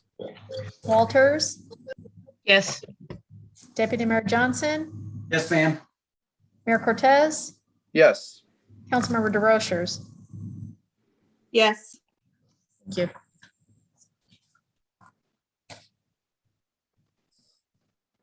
All right. Consent agenda passes unanimously. Moving on to our first item of business, council. This is our Juneteenth holiday presentation.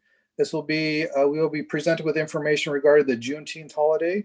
I will go ahead and turn it over to our city manager, Aaron Erdman. Aaron? Thank you, Mayor Cortez.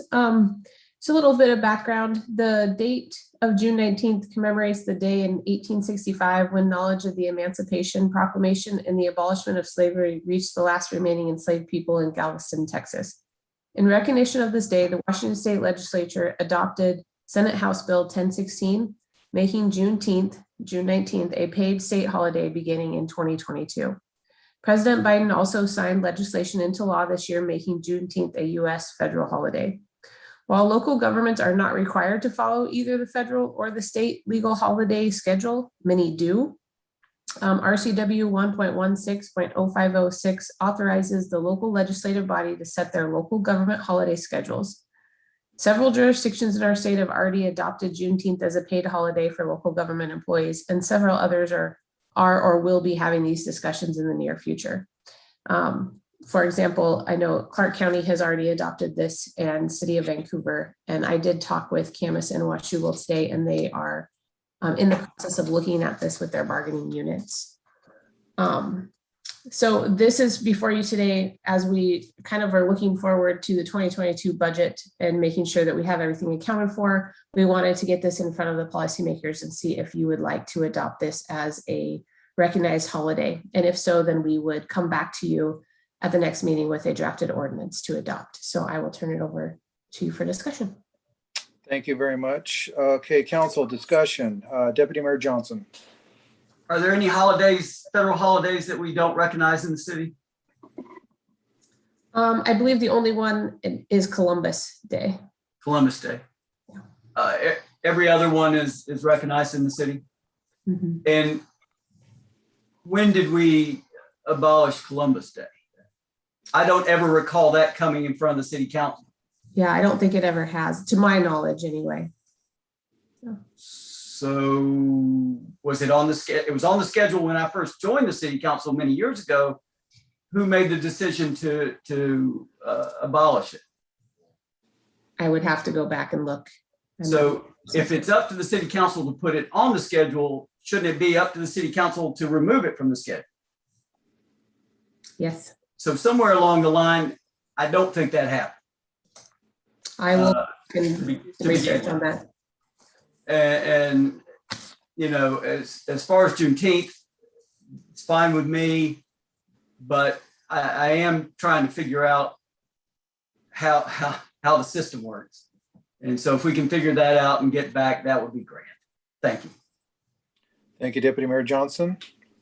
Anybody else? Councilmember Walters. I'm okay with adding it on. Okay. Councilmember DeRochers. Same. Okay, thank you. Anybody else? Thank you very much, Councilmember Bowen, Councilmember Munson, thank you. So it looks like, Mr. Erdman, that's consensus there, so. Okay, we will bring an ordinance back for approval. All right, thank you so much. All right, council, moving on to our second item of business this evening. This is ordinance number 2021-19. This is the medical freedom. This will be a presentation this evening. So Councilmember Munson will present an ordinance in regards to his medical freedom as it relates to the COVID-19 pandemic. I will go ahead and turn it over to Councilmember Munson right now. Mr. Mayor, before we do that, may I ask a question before we continue? Yes, Deputy Mayor Johnson. Is this for discussion only? Because I noticed in the paperwork, it has draft written on it, as well as it's half presented. Is this only for discussion amongst the council members this evening? Yes, so as with any ordinance, this is not, we're not taking public testimony this evening. So it's simply just for discussion among council. So there won't be a vote of up or down? There should not be, no. Well, let me just state then for the record, before we get started, I would use my council privilege to move this out at least 2 weeks if there is any mention of a vote coming, because again, only half has been presented and it is draft. So I'll go ahead and state that for the record as we sit. So thank you, Mr. Mayor. I'm sorry to take your time, Mr. Munson. Thank you, Deputy Mayor Johnson. Mr. Munson, the floor is yours. Thank you, Mayor Cortez. Deputy Mayor Johnson, I appreciate your comments there, and I do agree because, as you said, are we going to be trailblazers or am I going to be a trailblazer? This ordinance is for us to discuss. This is something that, you know, talking with many community members was something that I thought we should take a look into. So the draft that I have presented is really just the presentation of the initial part of it, discussing what it would take to protect our employees in the city. This is no way an ordinance that would infringe on any private citizens' rights or freedoms. This is just basically saying that I don't see where in the state constitution that the governor has the ability to take his mandates and supersede and preempt what we do. So really what we have in there is you know, it's the start. The only thing I think that I don't have added to it would be what the punitive part would be, whether it was, you know, criminal, misdemeanor, you know, penalties as far as monetary things of that nature. But as far as the ordinance and then the presentation with the attachments. Hang on, Mr. Munson. Whoever's doesn't have their mic mute, please mute your mic. Right now, it's not your time for discussion. This is council member time. Thank you, Mayor Cortez. So it's not going to be a lot of fanfare. I'm not going to throw a slideshow presentation together. The articles I found that were pertinent to me, that I thought were pertinent for this discussion, have been attached. So you all have had an opportunity to see that. And so, Mayor Cortez, that's all I have. Okay, thank you, Councilmember Munson. Go ahead and open up the floor for total council discussion on Mr. Munson's ordinance. Councilmember DeRochers. Yeah, I just have a question about the development of, or, just putting together this ordinance. You had mentioned that you were going to talk to the MSRC. I'm curious to hear what kind of feedback they provided you on this. Thank you, Councilmember DeRochers. If you give me just 1 minute, I can bring up the email.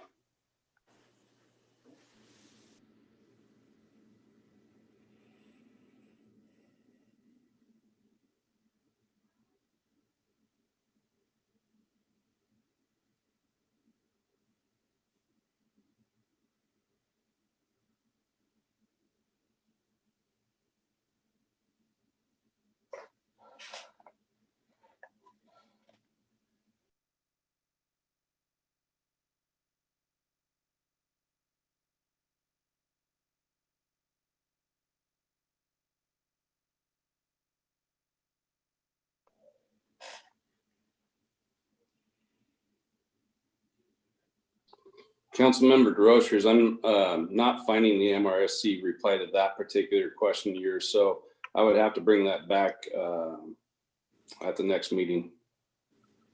I would appreciate that. I was really hoping to hear what they had to say, so I would appreciate that. Thank you. Thank you, Councilmember DeRochers. Anybody else? Councilmember Bowman. Thank you, Mr. Mayor. So, Mr. Munson, as this is presented, and I read through it a couple different times, this would only apply, because I'm hearing and seeing a lot of different things out there that people think this is going to apply to businesses in the city. This is going to apply to their ability to not wear a mask and walk into Fred Meyer's. This only applies to the city as an entity, such as our employees, contractors that would work with the cities, or open meeting, city parks, that kind of stuff. Is that correct? That's correct. Okay, thank you. Yep. Thank you, Councilmember Bowman. Anybody else? Councilmember DeRochers. Sorry, that just made me think of something else. Wouldn't that be the role of the city manager to decide? Are we crossing lines here? I just feel like things we've discussed in the past, it seems like it'd be something that the city manager would handle. Aaron, can you help me? Search for my mute button. Yes, I think that is one question that we've kind of been going back and forth with this draft ordinance is, does this exceed the power of the council? Because the administration of staff is underneath of the city manager. So that is definitely one question that we've been analyzing as well, and whether that exceeds the authority. Okay. Sorry, go ahead. No, I'm sorry, my dog's saying hi. If Brian, if you could put that on the list too for MSRC. I tried to look on the website today, but there isn't any new information about this stuff. So I didn't have Look So forward to Councilmember DeRoche, I have in my notes here to give you, to give council the copy, if I did in fact get it, for the email about this situation, but I did not email them about if this is a bureaucrat's purview to pass this or not. So I didn't ask them. That would have to be a different email. Okay, more just whose role is it to oversee this? Is it council or is this city manager area? So to give you an example of why I feel this was in the purview of the elected officials, we have our state legislators that introduced a House bill back on April 5th. And they recognize that it's within their authority to also make sure that the governor does not overstep his authoritative role. And so let me pull that. It's in your draft as well. House Bill 1570 that's being sponsored by, I believe, around 13 or 14 legislators. They've recognized that this is within their purview as well. So it's a sponsored bill. It's not anything that's actually gone to the legislator and passed. It's just something they're bringing forward. No, it's been brought forward, but the session ended before it could get voted on. So it'll be looked at again at the beginning of the year. Okay. Deputy Mayor Johnson. Just as a note, a couple of things. 14 legislators equals 10% of the legislature.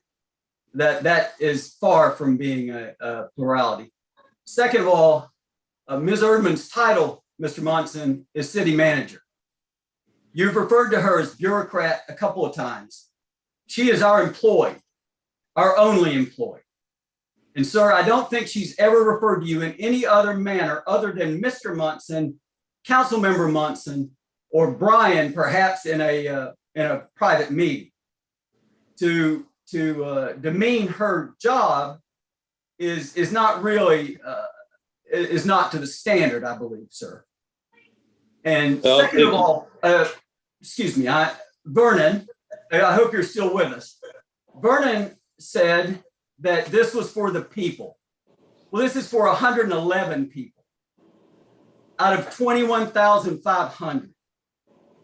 So if we're going to all this work over 111 people, first of all, have you received any complaints from any of the 111?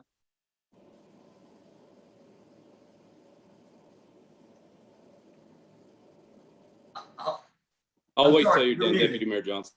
I'm sorry? You have the floor. I'll wait till Oh, you're no, done. I'm asking you, sir, have you heard any complaints from the 111? I haven't reached out to the 111. So you've not heard any complaints from the 111. So you're standing for 111 people out of 21,780. Yep. Yes. Okay. I just want everyone watching this to understand, because it looks like the big event yesterday, the big event 2 weeks ago, when they think, sir, I believe that you're standing for the 21,548 of them. When in reality, you're not. You're has a very small subsection of the community. And so I look forward to what you have, because as I read through what you have now, you talk about our contractors. As an example, let's use Bob the realtor, our realtor. So if Bob makes his guys, listen, we've got to get shots to work on Uncle Sam's projects. Where does that fall in the city of Battleground? Is Bob out at that point? Is Bob out, sir, in your estimation? Repeat your question. Bob, our realtor, who also has men work for him, we'll say building offices and whatever in our buildings. If Bob works for Uncle Sam as well, or for the state, and they require shots for their employees, and Bob requires these shots, is Bob out then as a contractor for the city of Battleground in your estimation? Well, in my estimation. So where in the authority do you have, or do we have, to fire Bob? We don't have that authority. We don't have we are not going to be requiring him to get a vaccine to work with us. If he chooses to get a vaccine, that's his choice. But he's, yeah, okay. Well, again, I look forward to what your finished product is. There's some misspellings in there, by the way, and some run-ons. So let's try to clean that up if we're going to present it. I look forward to what you have. I'm very interested in the penalties because ordinances have penalties. And so I am very interested in what you see as these penalties will be. Thank you, Mr. Monson. Thank you, Mr. Cortez. Thank you. Councilmember Bowman. Thank you, Mr. Mayor. This question is for the city manager, and I guess what have we reached out to, if we do this ordinance, and maybe this is to our attorney too, if we were to proceed forward with this ordinance, and I know one of the concerns right now is the president has come out and said that any business over 100 people needs to have vaccinations, or require vaccinations. If we were to make this ordinance and say that we can't require it, but the federal government is requiring it, what, and maybe this is a legal question for Ms. Hayes, where does that put our city manager in? Does she follow the local ordinance? Does she follow the federal guidelines and rules and mandates, or even from that matter, the state? Where would that put her or us from a legal standpoint if we were to enact this ordinance? Where does that put us with liability? Councilmember Bowman, my suggestion to council in order to answer that question or to give legal advice on potential legal liability surrounding this ordinance, the council may wish to motion to adjourn to executive session to receive that legal advice.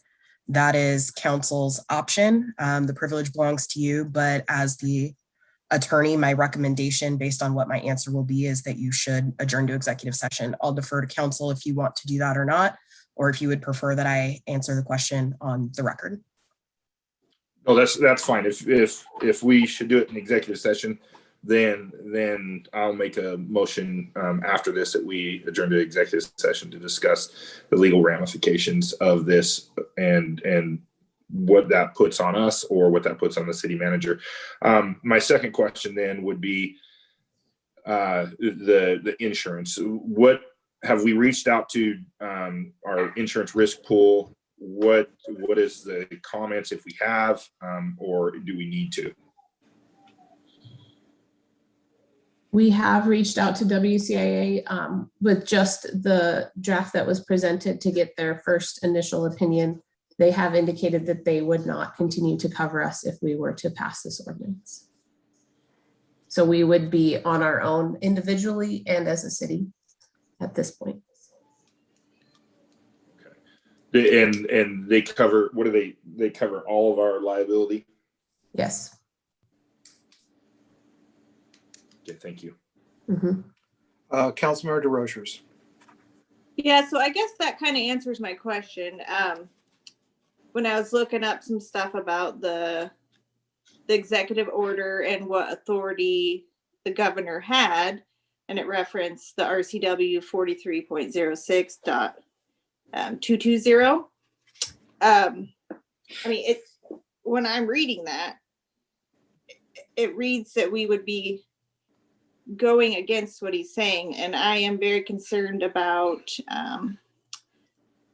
the legal repercussions. There's another RCW 42.20.100 where it's a misdemeanor to neglect to perform your duty as provided. So one thing that I'm interested in, which I don't think is going to happen now that I just learned the insurance company will not back us, but I was wondering if we could get some sort of letter stating immunity from this, which I don't think is going to happen. So I don't know if that's something else to add to the list of how we can protect ourselves, because it seems as though we would not be protected. Yeah, a lot of questions about all this. So I guess we'll just continue working through this and see what we can learn. Thank you, Councilmember DeRochers. All right, anybody else? Councilmember Bowman. Thank you, Mr. Mayor. Just, I was thinking one question for the city manager. Have we ever asked any of our employees if they've been vaccinated? Have we required that? We have not required it. We did ask, so this is no longer in effect, but the original Healthy Washington Proclamation had some language in there that if they wanted to, for vaccinated individuals, if they wanted to not wear a mask in a public place, they had to prove that vaccination. So we did request that they show us their vaccination records to be allowed to not wear a mask within a public space, but that is the extent of what we have done. We have not required any vaccines at this point. So do we know, since we're talking, you know, Mr. Johnson brought up 111 employees. I think that includes temporaries. Is that correct? The 111 includes, I believe there's 84 employees, 6 council members, and the rest are temporary seasonal employees. Okay. Do we, and maybe you don't know this, but as a percentage, what is your estimation of our employees that have been vaccinated or have shown you vaccinations to be able to not wear a mask? And if you can't answer that because of HIPAA or anything else, just tell me no. Yeah, and I don't know what those numbers are currently because that's no longer the case now. Masks are required within the public building, no matter what your vaccination status is. So I don't know what those are to date. And I don't have the percentage off the top of my head from what it was back in June, but I can definitely get you those numbers. Okay. If you can, I mean, we may be talking about, 15, 20 people. I don't know. I don't know what the numbers are. And are we going to take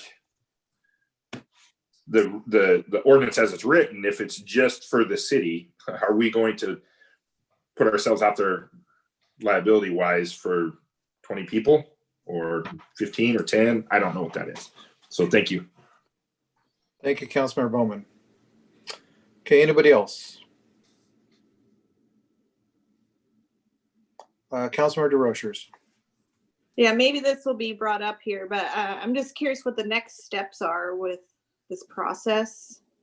Where do we go from here, I guess? Well, I think there's a lot of questions brought up this evening that I believe Councilmember Munson needs to research and come back to this body with. And so we will place this on our next agenda. And then hopefully he has some answers for each and every one of your questions. Mayor Cortez, I really only have one specific question from Councilmember DeRochers. So, Deputy Mayor Johnson asked me to clean up some grammatical issues and find a punitive at the end. But other than that, I don't think I've seen any other questions unless I've missed something. Yeah, I know Councilmember DeRochers had several questions as well as Mr. Bowman, and I think Mr. Johnson did as well. So we'll just put this on the next agenda and see what you're able to come back to us at. And if you need clarification what those questions are, I believe the city manager has been writing everything down, so she'll be able to forward that to you. So, okay. So that is the end of this ordinance presentation. Moving on to, it looks like we don't have any administrative reports this evening. Is that correct, Ms. Erdman? That's correct. No administrative reports. Okay. And then moving on to council member communications. Council.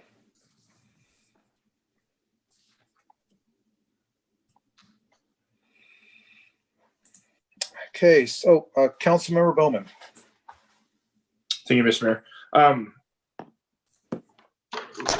Most council doesn't know this, but I sit on the board for the fire cadet program over at Cascadia Tech. And we had a meeting this last week, and one of the things that they are, and the reason I'm bringing this up to council is because each one of us have different people that follow us or that we have contacts with. But one of the things that they are looking for is donations to their different programs. I sit on the fire cadet one, and fire gloves for the cadets, no max hoods for the cadets, helmets, those type of things that they use over and over again. But there's many programs over there at Cascadia Tech, such as law enforcement. I know they have an aviation program with culinary arts, that kind of stuff. But they've reached out and they're doing some different things. But if any of you guys have access to or know people that have access to and would like to point them in that direction, that would be much appreciated for donations or help with that. Thank you. Thank you, Councilmember Bowman. Councilmember DeRochers. Sorry, can I have you clarify what it is that you're seeking? Councilmember Bowman, sorry, I missed that important part. So every year they have different, and every program's the same, but I'll give you, or different, but I'll give you an example in the fire cadet program that they're only able to use the gloves that they use for firefighting, or the no max hoods that they use underneath their helmets, the helmets, the boots, those type of things. They're only able to use those for a certain period of time, and they have to replace them. And we know, you know, being on a city council, we understand what the cost of those things are. Sometimes they're very expensive. The turnout gear, they get donated a lot of times from departments that are getting rid of them, but the gloves and those type of things tend to wear out faster, and so they need replacements of those. And Fire District 3 runs the cadet program for, along with Clark County Fire and Rescue, that covers Battle Ground School District. And I know Fire District 3 this year, I think, had 37 cadets. So you got 37 sets of gloves, hats, boots, those types of things that they need to have. And just gloves alone are like $87 a pair. So they're just looking for like donations or connections, that kind of stuff. If people have those type of things or means to be able to donate to those programs. And they do some things during the year too. And they have like a fund set up where people can contribute donations? Yeah, I think you can contribute it just to Cascadia Tech or you can, or if it's the fire science stuff, you can, Captain Bosky with Fire District 3 is over the program. So, and his wife is actually one that works at Cascadia Tech, so they get you pointed in the right direction. Okay, I'll reach out to somebody. I'm interested in helping spread the word on this. So okay, thank you for sharing. Mm-hmm.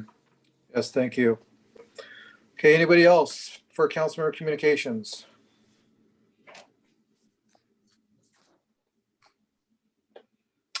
Okay, seeing none. Council, before I go ahead and adjourn the meeting, I know Councilmember Bowman, you were talking about possibly making a motion to go into a closed door meeting. Before I get to that, our city attorney, Christine, do we need a motion for that? If that's what Councilmember Bowman wishes to do, or? Yes, there would need to be a motion and second and a vote to adjourn to executive session. Okay. So I'll go ahead and pause if council wants to proceed on that.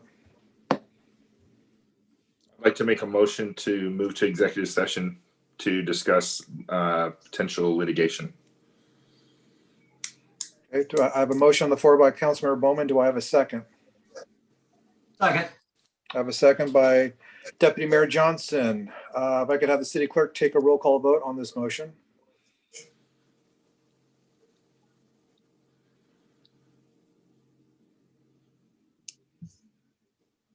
Member Bowman, Yes, ma'am.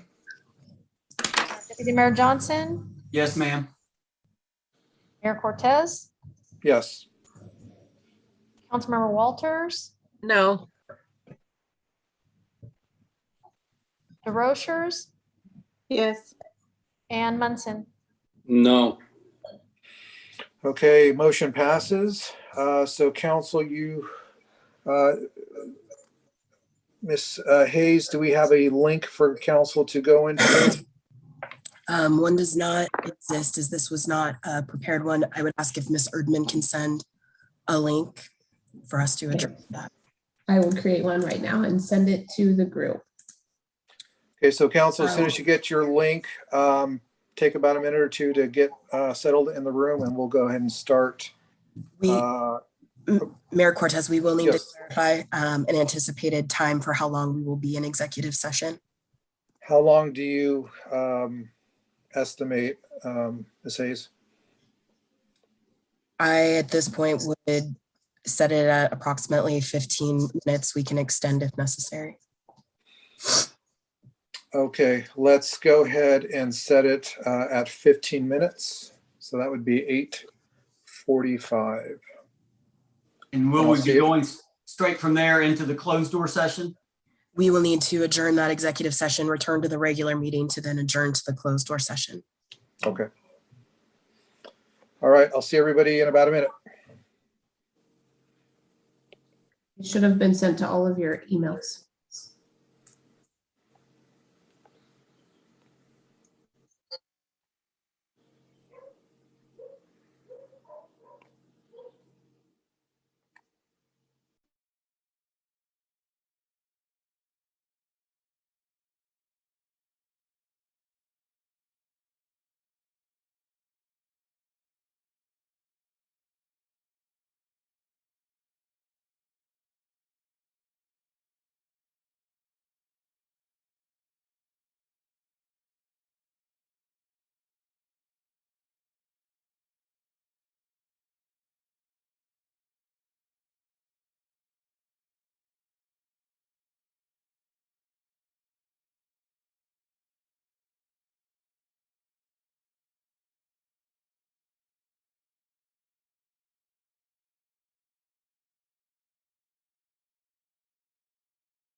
Okay, looks like we are all here. We have adjourned from our executive session meeting.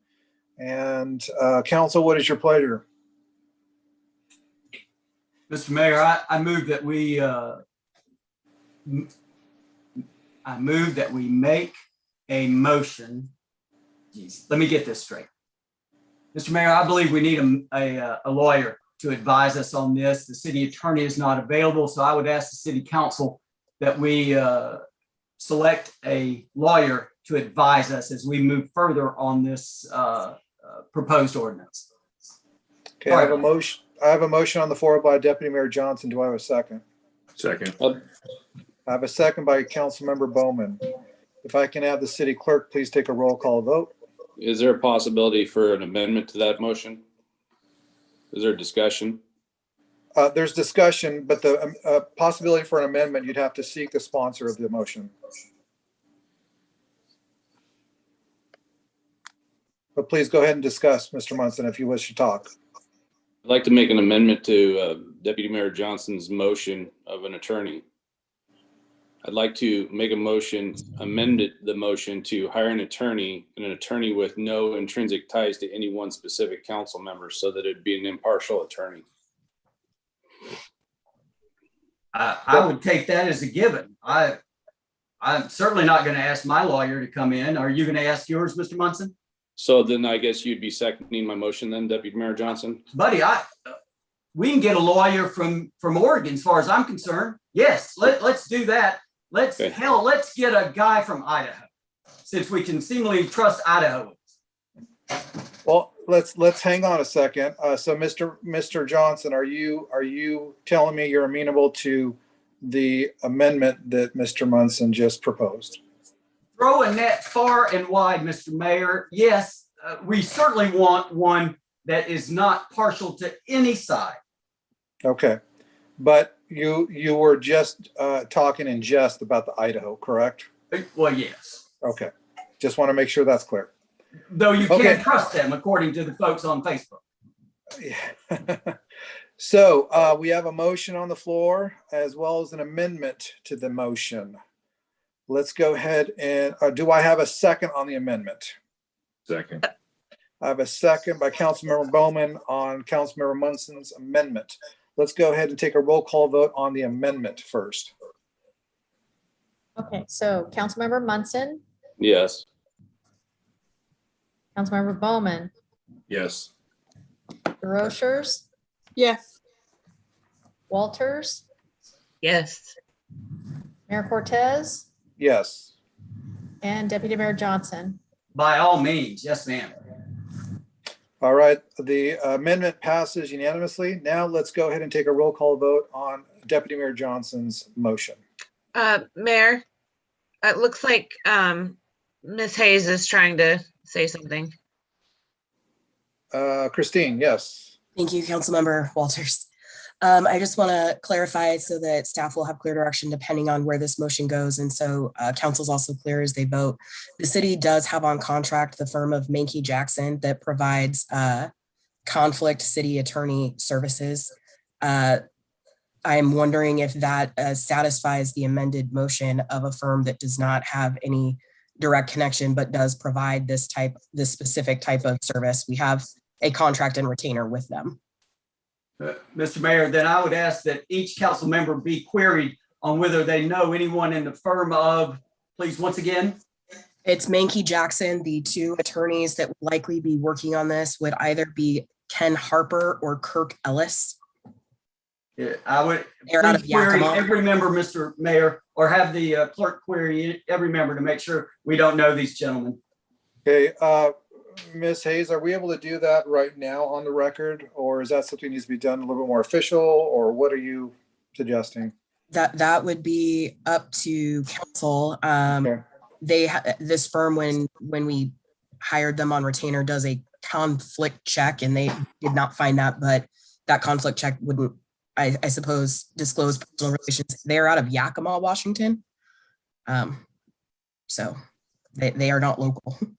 Okay, so let's just go around the horn. Can you state the attorneys again, Ms. Hayes? Ken Harper and Kirk Ellis. Okay, Councilmember Bowman, do you know these two? No. Okay, he's indicating no. Councilmember DeRochers, do you know these two attorneys? Not to my knowledge. Okay, Deputy Mayor Johnson, do you know these two attorneys? No, sir, I don't. Councilmember Walters, do you know these two attorneys? No. Okay, and Councilmember Munson, do you know these two attorneys? No. And for the record, I don't believe I've met these two attorneys, or nor do I know them. So, And may I ask one more question? The hourly rate, Ms. Hayes, do you know the hourly rate? I can pull up our last retainer with them. It is, let me pull up their contract. I want to say it's close to 250, but we'll have to look at the. I was gonna say 275. It's lower. That's part of the benefit of going with Yakima City attorneys. Okay, cool. That was part of the thought. 250 is fine. I can pull if you would like the exact number. Oh, no, 250 is fine.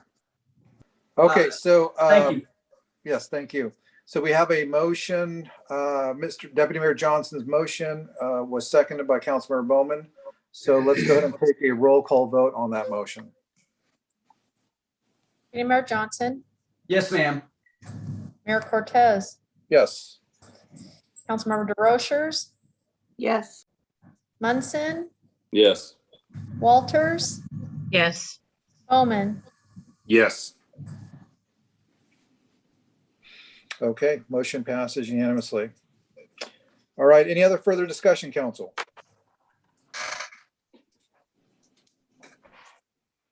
Okay, seeing none, I will go ahead and adjourn our September 20th, 2021 meeting. Our next meeting is scheduled for October Mayor? 4th. Yes, We have one more scheduled closed door session on the agenda. okay. I overlook that with all these things I'm trying to keep track of, so. Where are we here? Okay, give me a second.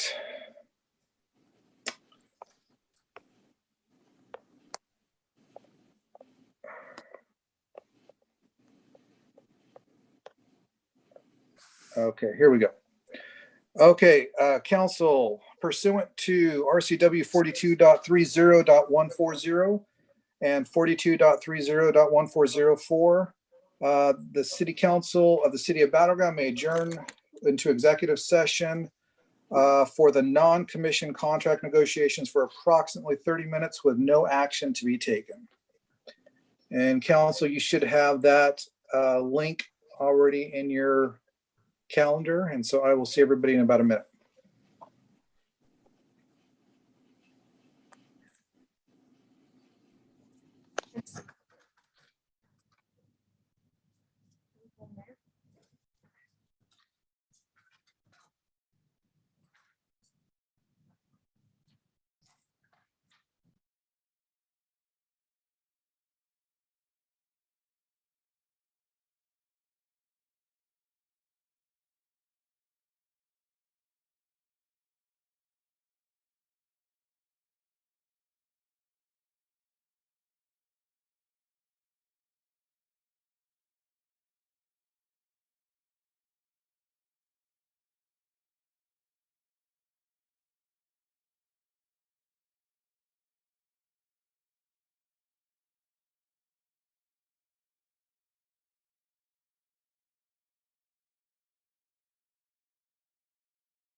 All right, I think we're all here.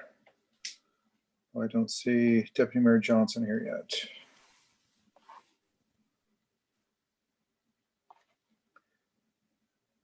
Give him a couple seconds.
Hopefully he can get on.